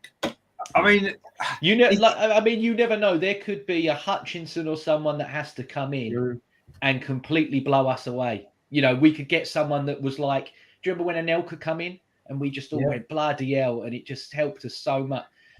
We could have someone like that. You know, I don't know enough about the under 23s to tell you. I've seen glimpses of them, But then again, you never really trust these compilations because I could go out in my garden and shoot something in a certain way, and you'd all think that I'm the next Messi. You're more like the next Andy Carroll with your hair, to be yes, but yeah. I'd take playing for Reading if they offered it. He's No, West but Brom he now. West Brom now. He's at West Brom actually. He got. Has he gone to West Brom now? Oh, yeah, wow. He scored a couple of goals that were disallowed, and that was enough to earn him a new deal somewhere else. So he's done. The second one, I'd have cried my eyes out if they got taken away from me. It's one of the best. That is one of the best goals I've ever seen. That's not a goal. It was. To be fair, I'd be upset if any goal that I've ever scored got taken away from me. Yes. So regardless, if it's 2-yard tapping, you get annoyed, don't you? So score a goal like that and have it disallowed would be devastating. I mean, I kind of think that we're in. I think it's very difficult actually to predict because our first 11, I agree, is probably good enough to finish in the top 4, the top 6 if the first 11 play every game and they don't get injured, they don't lose form, they don't have any other issues. But unfortunately, that's not how football works, is it? You do need replacements, you do need in-game changes because something's not working. You need to be able to change it. You need to, if you're losing a game, you've got to do something different to change it. And we haven't got the players on the bench now. I don't think they can come on and do that. Not that we really had before, too many of them anyway, but we've got even less now. And I think that's going to be our biggest problem. And I don't think we can finish in the top 4 with 12 or 13 decent players. I think we needed more players that can come in and make a difference. And I think that's where we're going to fall short. And is that Arteta's fault? I don't actually think it necessarily is. I think the fault lies elsewhere. And I'm prepared to give Arteta the benefit of the doubt for this transfer window. And, I can understand what Dorsey said, and he's right.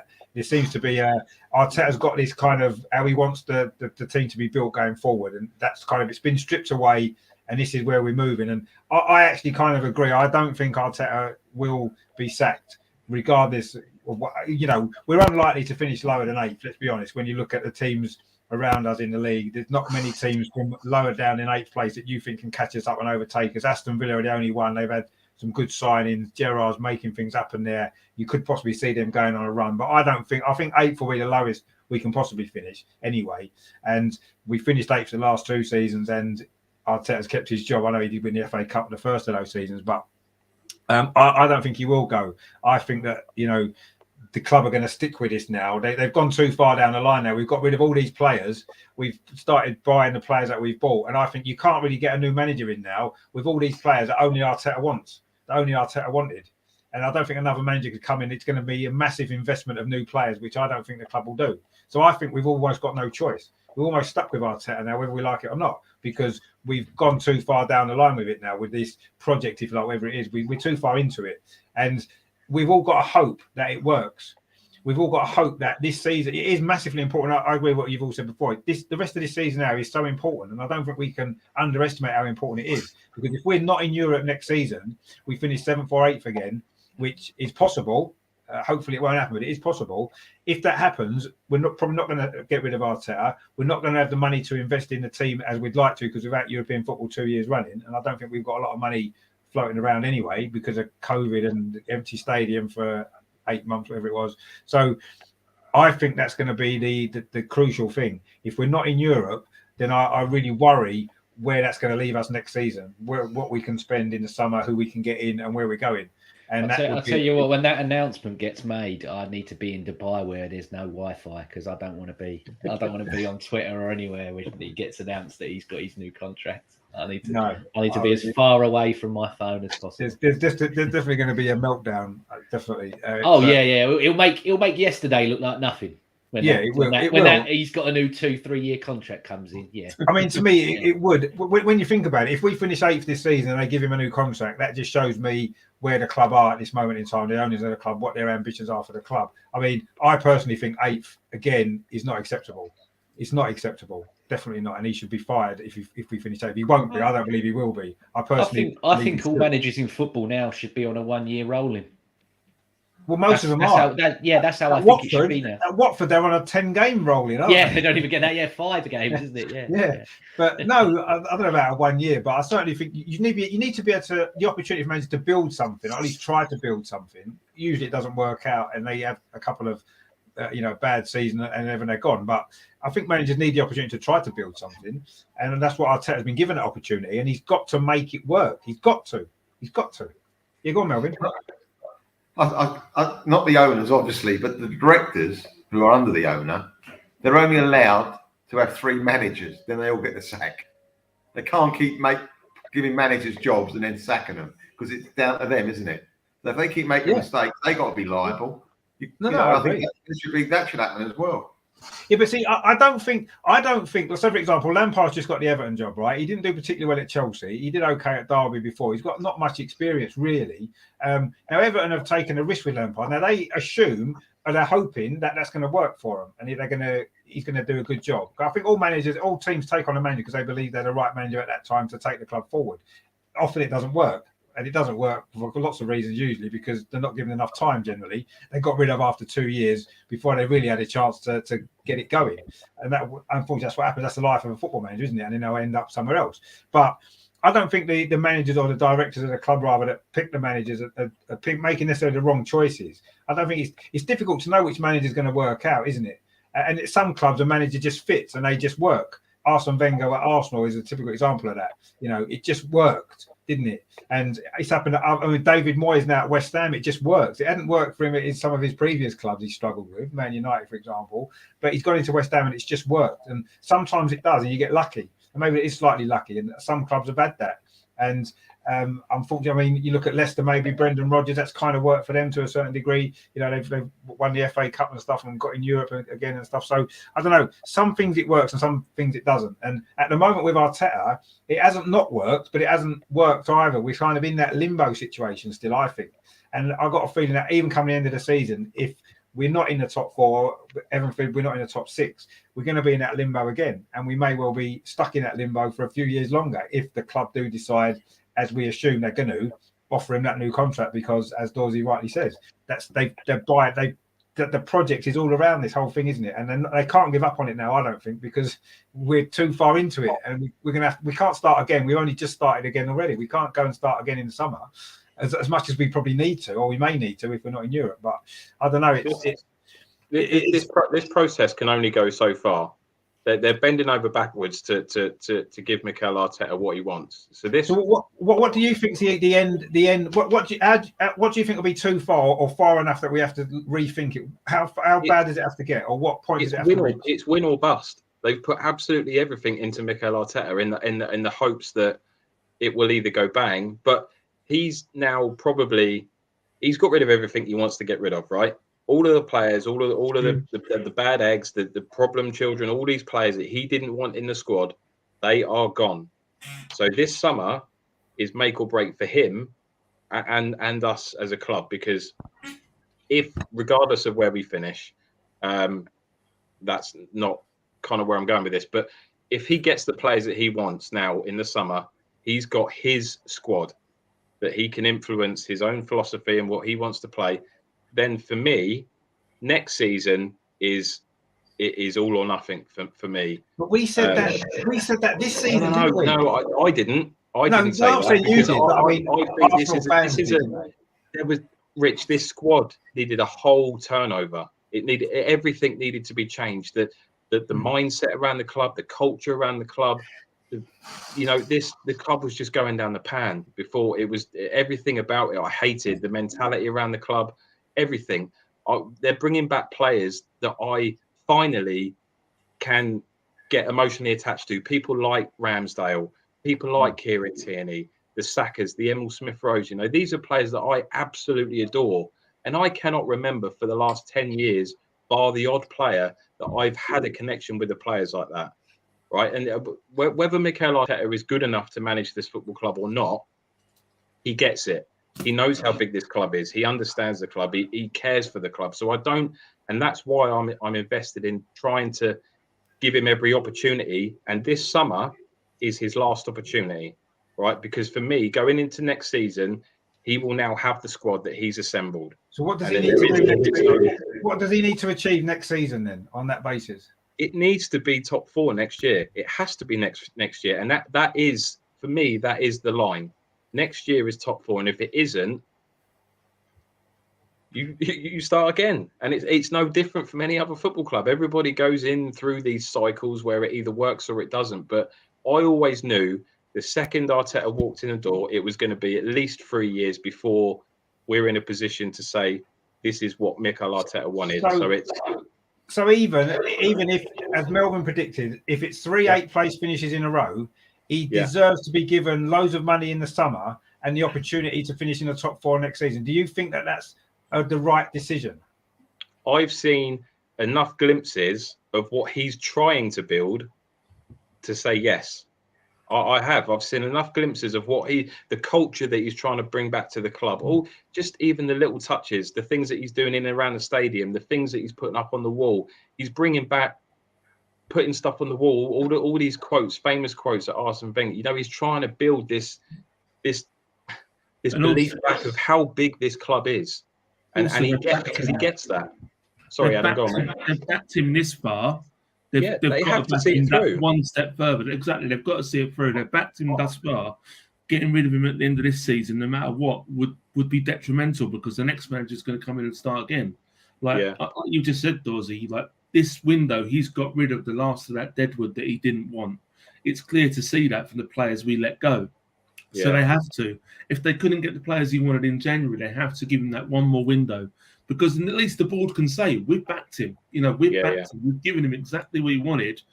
And then he either sinks or swims. And it is that. But he's the most backed Arsenal manager of all time now. I do want to clarify just one thing. I'm not sitting here saying he is the right man. I'm not saying that for one minute that I think he is the right man for the next 10 years because I'm not 100% convinced. But the glimpses that I've seen and the fact that I'm more emotionally attached to this club than I have been for probably 10 years, that speaks more to me than a lot of the other stuff that's going on. And the players that I see coming in, I get excited about watching the club. I get excited about seeing Saka. I get excited about Smith Rowe, you know, and that for me is enough that I'm connected to this club to say, all right, let's go full in and let's see if we can make this work. It might not. And it might blow up and we'll look absolutely stupid, but I would rather see something through than start and give up halfway through.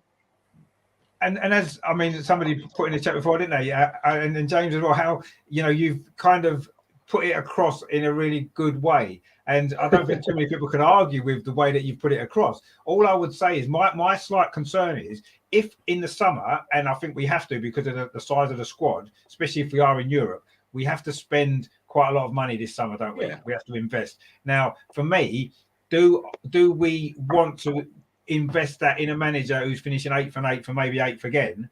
Or do we think to ourselves, look, we need to spend all this money. Why not get a new manager in and spend it that way? That's the option.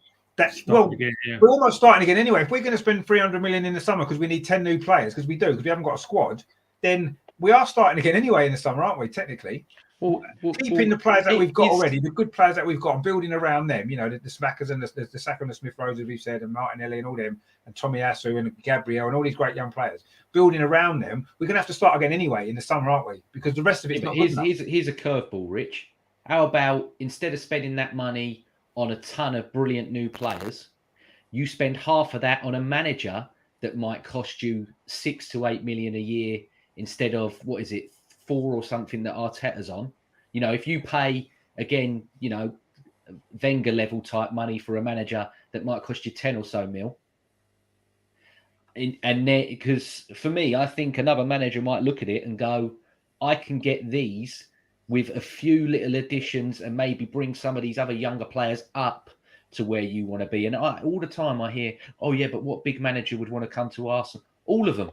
Yeah, because the remit that's given by the owners is you only have to finish top 4. They'll go, I can get you that every single year. I can do that with it. You know, there'll be people that if Arteta got sacked now would go, I'll have some of that. I'll get them in the top 4 now with this lot. Somehow, I'll find a way. I've never ever gone along with it when people say, oh, who can Arsenal get as manager? Arsenal can get anyone. We're Arsenal for a start off. Yeah, exactly. One of the biggest clubs in the world. We can get any manager. London to live in and everything. Exactly. I'm like, I don't buy that at all. We can't get any. And anyway, even if we can't, should we just settle for? Oh, well, we've got we can't get anyone better, so let's just stick with him. To me, that's not Arsenal, is it? That's not what Arsenal. For me, I just wonder how much more money are they going to throw at it before, like you said, there's a breaking point. Because I think Dorsey, you've summed it up brilliantly in how you've gone at it. But I do believe there's going to be a time where they're going to go, You know, they've got all these internal auditor people that done it for the Premier League and everything. There's going to be someone there eventually that's like, hang on a sec, the level of performance doesn't match the level of funds that we're chucking. Yeah, but I agree with that. Yeah, That's I mean, next year for me. Yeah, that's next probably, year for me. Yeah, so you're probably right. That is for me. Yeah. But I agree with that. Does that not depend, though, Dawes, a little bit on how much investment we do spend over the summer? Yeah, of course. We don't know yet, do we? We don't know what the investment's going to be in the summer, do we? No, we don't. I think the owners, they have to, I cannot sit here and fathom the fact that they can't look at this, take a step back and look at this and say, regardless, look, if we finish fourth, right, that's fine. We get more money next year, so we're going to have to invest less. But they're going to know that if we do finish outside the top six, which I'm not saying is impossible, because it is possible, that they hopefully are going to have to know that, right, we need to put something into this, whether it's 100 or 200 or whatever. But they can't. I cannot sit here and fathom a business, even one that we've seen from the Cronkies, that they are stupid enough to realise that at some point they're going to have to put their hand in the pocket. They did do it in the summer. We can't tell. Nobody can sit here and say they haven't backed Arteta, because they have. They've what was it, 135 million in the summer or something. So, and again, that was through COVID. They've lost all the money from the fans. You know, that was without European football. So the fact that they've still backed Arteta with a decent sum of money, but tells me that they're invested fully. Do you not feel a little bit with what we know now that maybe they invested that money in the summer, knowing that they were going to clear out loads of wages between then and now, but knowing that they were going to free up quite possibly. I don't know. I mean, the Aubameyang situation, that wasn't really an issue back at that point, and he's obviously on big money. He was playing at that point in time come the summer. So I don't think so. But it's go big or go home, isn't it? And that's what it is now for this summer for me. And I completely agree. As I said before, I'm not going to sit here and say that Arteta is the right man. He's the man that I would probably most like to succeed, because he gets the club, he gets what it's about, and I like him as a person. He says all the right things, but he's getting to a point now where he has to start pointing the finger at himself. And if they invest in him for the next 2 years and the squad over the course of the summer, for me, if we're having this discussion in 12 months' time, where we haven't got the squad that we want and we're still languishing in 6th, 7th, 8th, then I do think there are conversations that need to be had and decisions that will need to be made. But for me, he gets next season. I always said that it was 2 to 3 years before we're in a position to kick on. So for me, this time next year, if we're not within touching distance of top 4 come May, then a decision's got to be made, and we either look at a new project, or you carry on with him, and we're happy with where we are. But I wouldn't be happy with it if we're in the same position in 12 months' time. But I always said that this was a bigger job than what we thought it was. And the fact that he's had a global pandemic thrown in there in the mix, that's probably slowed it down somewhat, the process. Oh, yeah. It you know, but it is what it is. I like Arteta. I'm not saying he's the right man for the job, but I'm saying that the club have backed him, and I'm glad to see that they've backed someone. And it's go big or go home. It's win or bust, isn't it? It's either going to blow up and it's going to be amazing, and all these young kids are going to be absolute well beaters, and we're going to add some stars in there, or come 18 months' time, we're going to be starting again.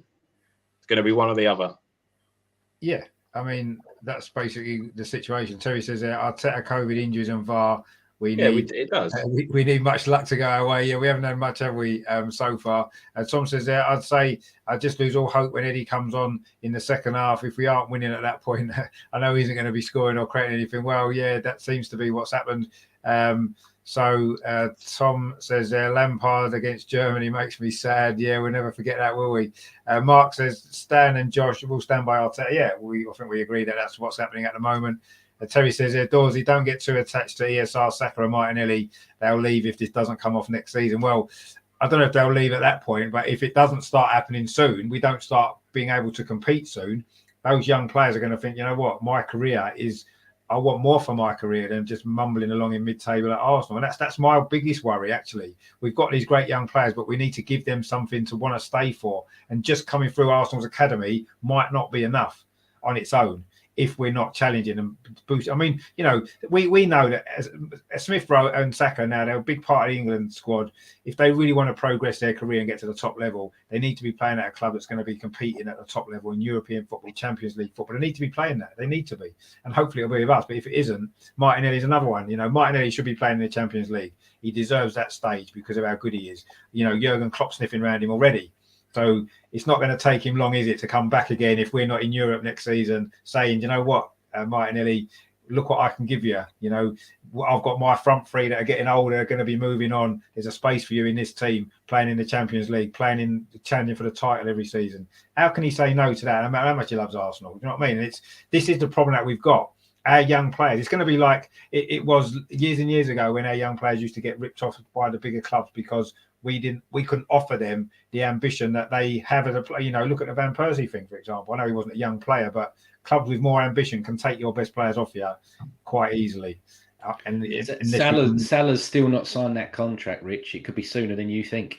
Well, exactly. This is what I mean, you know. And to be fair, their team needs rebuilding. Liverpool's team, you know, they've got a very settled team they've had for quite a long time, but it's reaching its. I think it's past its peak actually. And Klopp will know that. He knows he needs to get younger players in. And he's, you know, what he said about Martinelli unprompted the other week goes to show me that he's definitely after him. They'll be coming with an offer for Martinelli before too long. I can see it. Klopp won't be at Liverpool in 2 years' time. He'll be somewhere else.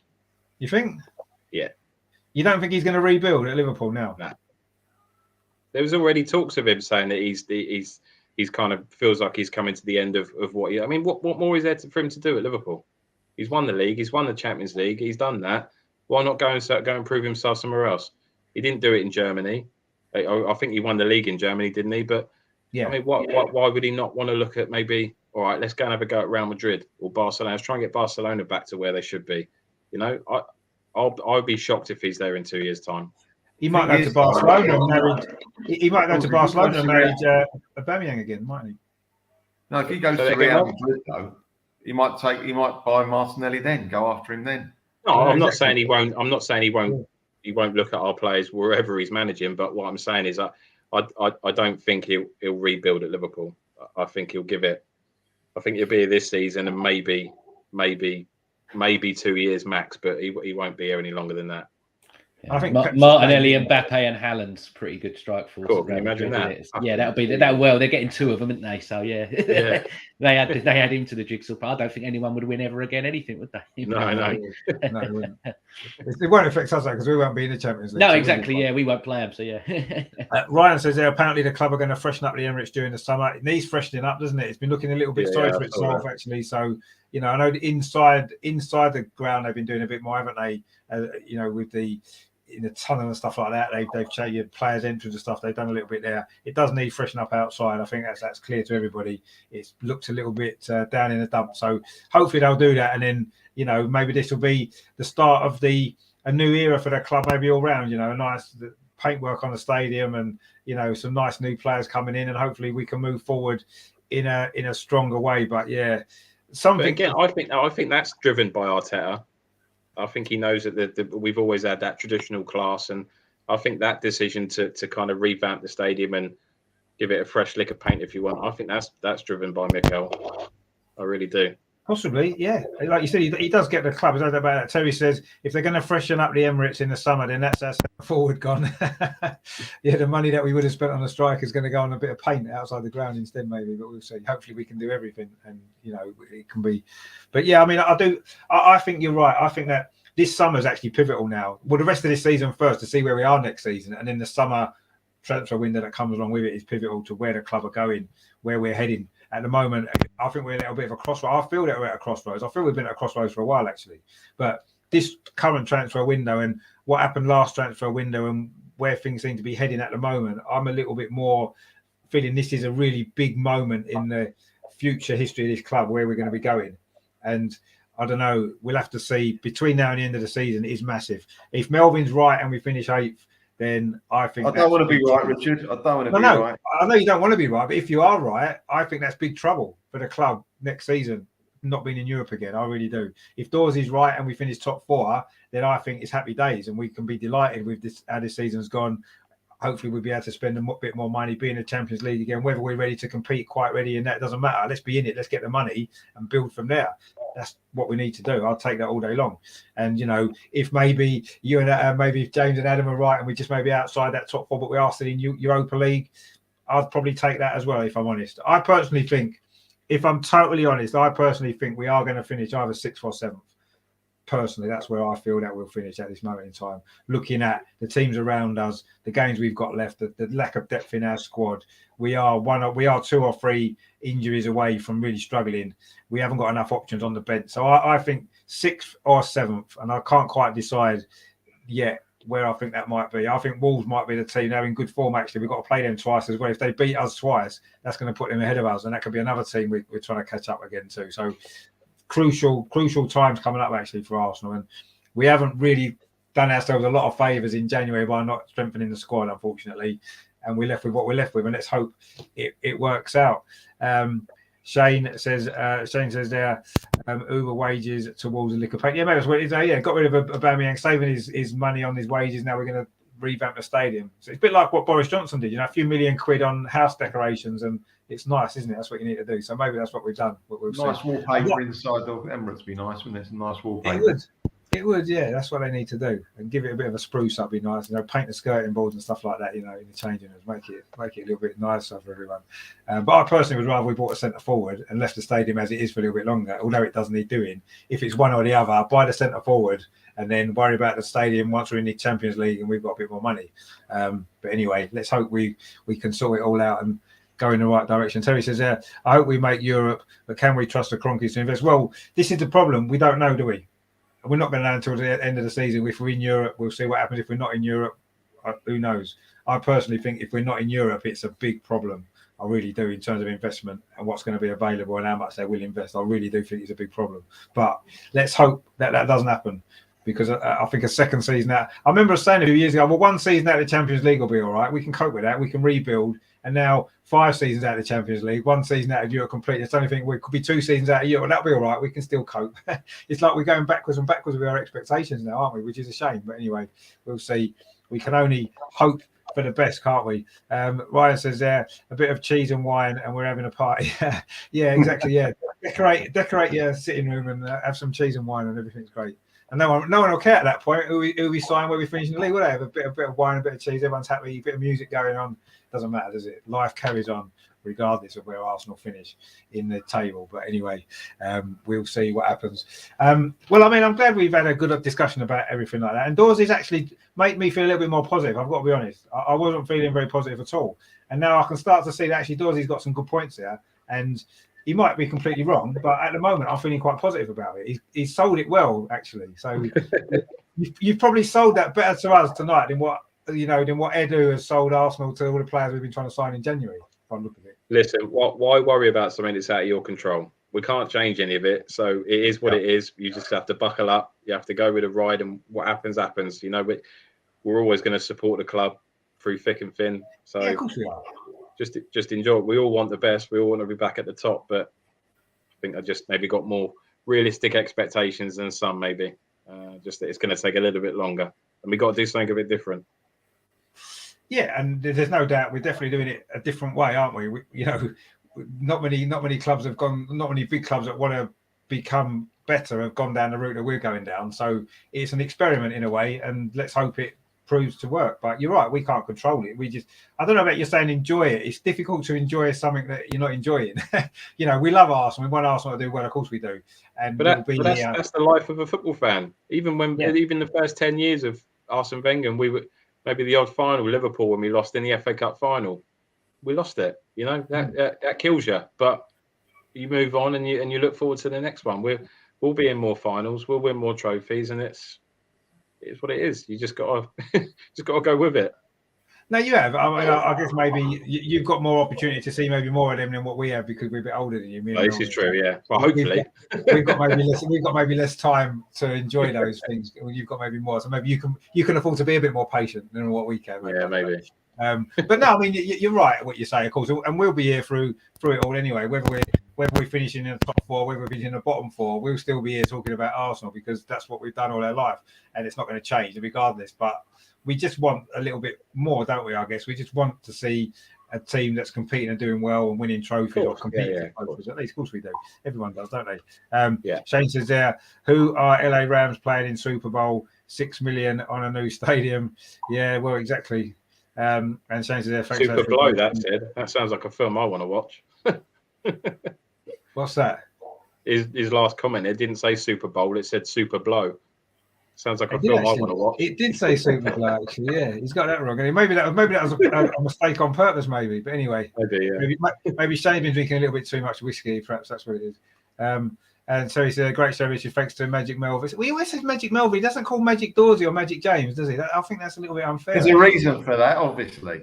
Well, there is. How much are you paying him? Checks in the post. He says, "Take care, chaps, and hopefully see you all soon." Nice one in the chat. Yeah, cheers, Terry, again for watching, mate. Good to see you. So I mean, I feel slightly more optimistic about life actually at the minute, which is good. So that's mainly Dorsey's fault. So when we get the big crash, bigger fall, mate. That's all it is. Exactly. When we get the big crash and it all goes wrong, we have to blame Dorsey, won't we? So our therapy will be paid by Dorsey later on when we need to. But hopefully he'll be right, and then we'll all be happy, won't we? And it'll be great. Let's hope that's the case. Melvin, thank you for joining us tonight with the transfer window special. Where can people find you if on social media and stuff like that? Social media, as it says, Melvin the Only Way is Arsenal Marks on this channel mostly, Ryan's channel, Mr. Arsenal 89, and from Dial Square to Where. But thanks again. Until the next time, eh? We'll have to get Jerome. Next time, Richard. Have we got a game? We haven't, have we? Our next game's not till next Thursday. We haven't actually got a game, have we, at all? Exactly. So we'll have to think about. Yeah, maybe we'll have to try look at something different maybe for next week because there's not a lot going on, is there? There's no game, so it's going to be not much going on probably. The transfer window's shut, so there's going to be nothing happening. But we'll think of something, I'm sure. Yeah, we have to get Jerome back on again as well, actually, because he's not been on for a while. All right, get him on. Yeah, he'd be up for it, definitely. If he's around, we have to get him back on because he's just very quickly. Your stream you did with Neil last night was very, very good. It seemed to just work. I enjoyed that. It was I enjoyed that. I genuinely mean that. It was very, very good. Really enjoyed it. No, I'm glad you enjoyed it. I mean, I enjoyed having him on, actually. He's a great lad. He learns from the other people he podcasts with, Neil, you see. Yeah, probably. Yeah. He's with such great pros that he helps us. No, he's been good before I come along, trust me now. He's great now. He's absolute legend. Yeah, no, he is. I've been wanting to get him on for a while, actually, and it was nice to chat to him last night, actually. It was a bit unexpected. He wasn't really planned that way. He'd sort of said to me before, and I said, well, I'm doing a show tonight. If you're free, you can come on for a bit. And he said, I can pop on for a bit. I think he was going to stay for 10 minutes. He ended up staying for about an hour and a half. So obviously he enjoyed it as well, which was good. So it was a little bit off the cuff. It was enjoyable. It was great. And hopefully sometimes they're better like that.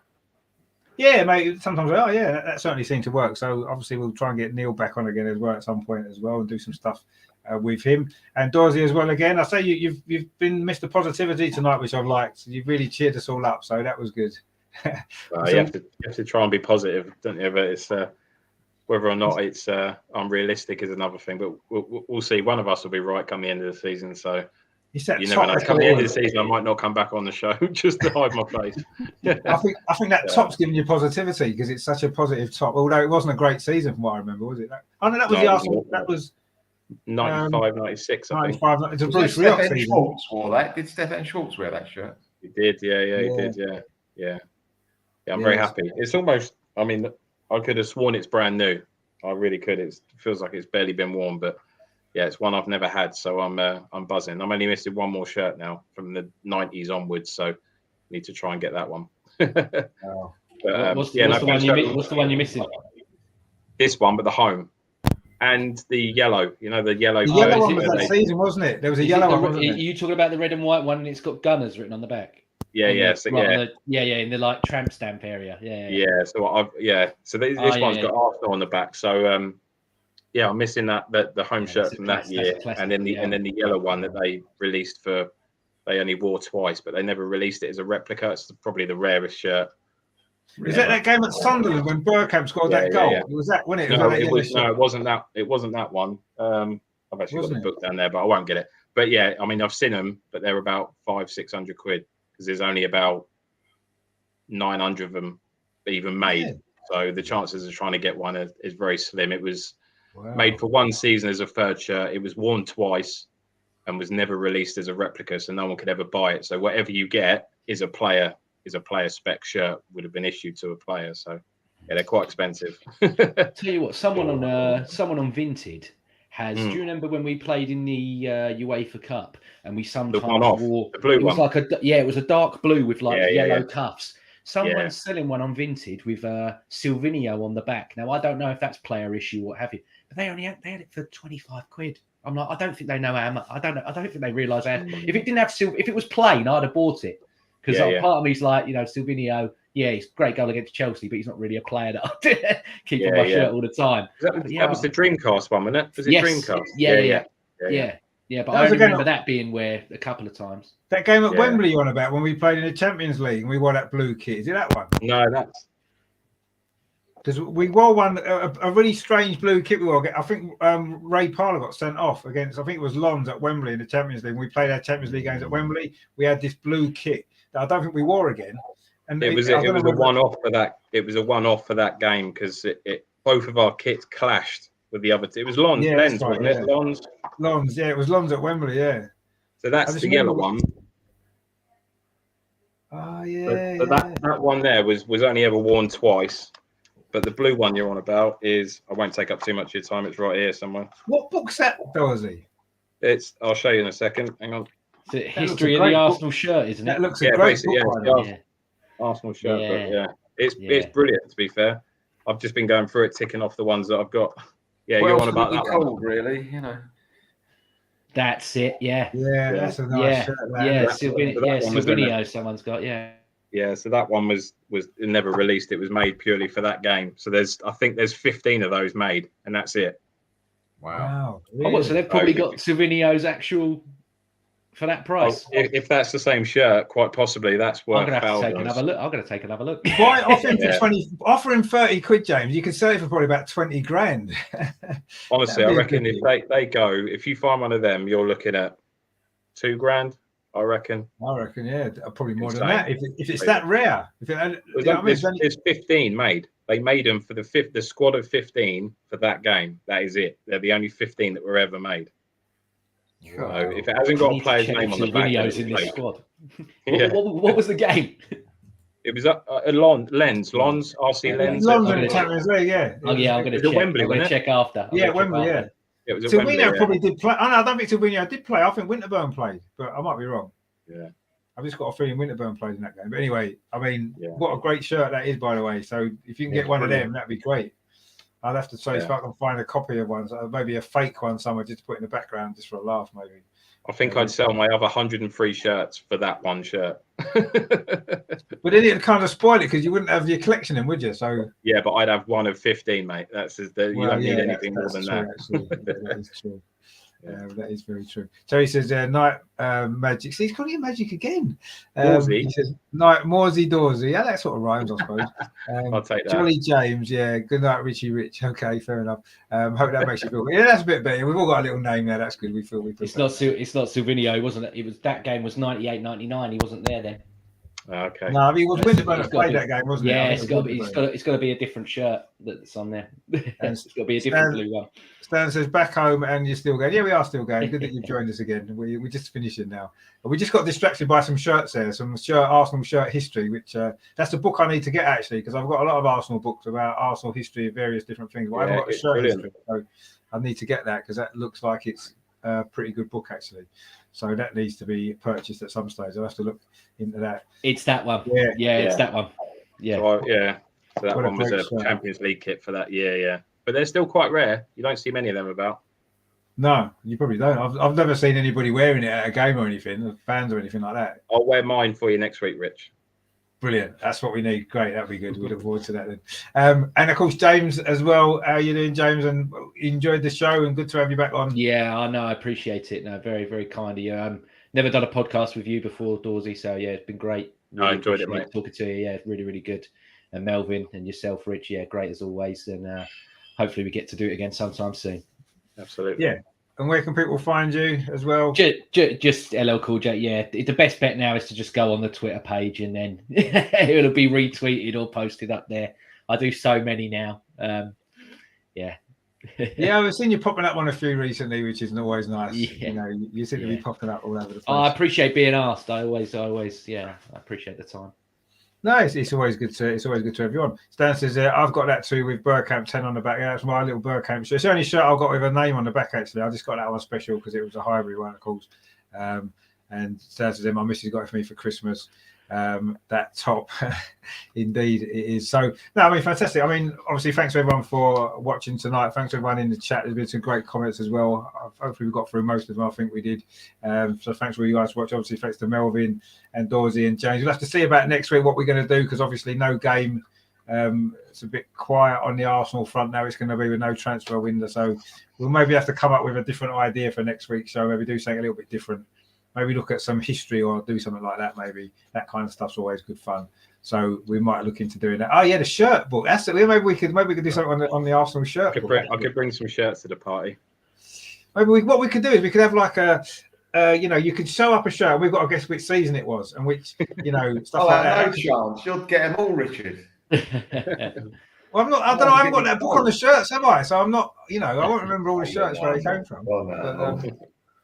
That could be something to think about. The shirts, definitely. Because I just recognise if it's home or away. That's all I'll be able to do. Well, I mean, it's half a point, isn't it? Half a point for that. So, yeah. And you've got third strips as well. Don't forget, Melvin. There's third strips these days. So there's home away, and because sometimes you can get confused. Like last year, we had the white kit. Now, was the white kit? Was that our away kit or was that our third kit? You see, it was that was the away kit. Well, it was, yeah. It was the blue and peachy one, wasn't it? That was a third kit. Yeah, the blue, which I quite liked actually. I've got that one. Nothing else on but yeah. And Russ is in the chat as well. Then Russ, we're finishing now. It's no good getting in now. Hi. Yeah, you must be on Australia. You know what I mean? You should have got here 2 hours ago. You could have joined in with the show. What a fitting tribute to Aubameyang there, arriving 2 hours late for the show. Maybe that's what it was for. Maybe it was his tribute. Yeah, the final tribute to Aubameyang turning up. Everybody's coming home. But nice to see you, Russ. Anyway. And thanks for making the effort finally. Shane says next week you can all pick a figure who was most important person in Arsenal history. Well, that's not a bad idea, actually. Yeah, we could probably come up with a few important figures in Arsenal's history. Don't give any answers away now. Let's think about it. And Russ says, sorry, my Lambo broke down. Well, there you go. You see, you're going to have to sell it now, Russ. You're going to have to sell it now because you're getting fired, mate. So, you're going to have to sell your Lambo now. You're going to have to downgrade. Was it a Skoda, wasn't it? You said, James. Yeah. Downgrade to a Skoda. So that'll be it now. You've blown it. But anyway, thanks for everyone for watching. I'll be back probably not now till Friday for the women's show, actually, 7:30 on Friday, because the women are still playing. The men are kind of on holiday in Dubai and having a bit of fun. The women have still got important games. They play Man United on Saturday. So on Friday, we'll have the women's show looking back on the last two Arsenal women's games, two wins, which we needed. Not the most impressive performances overall, but we won the games. That's the most important thing. And I say looking ahead to Chelsea, to Man United, this week, and then Chelsea next week as well. Two big games there. Russ says, just give me a free transfer. We're not going to get any money for you, Russ, are we? Come on. I mean, let's be honest. A free transfer. Wages, though. Probably, well, yeah, that's true. We'll save on the wages, yeah.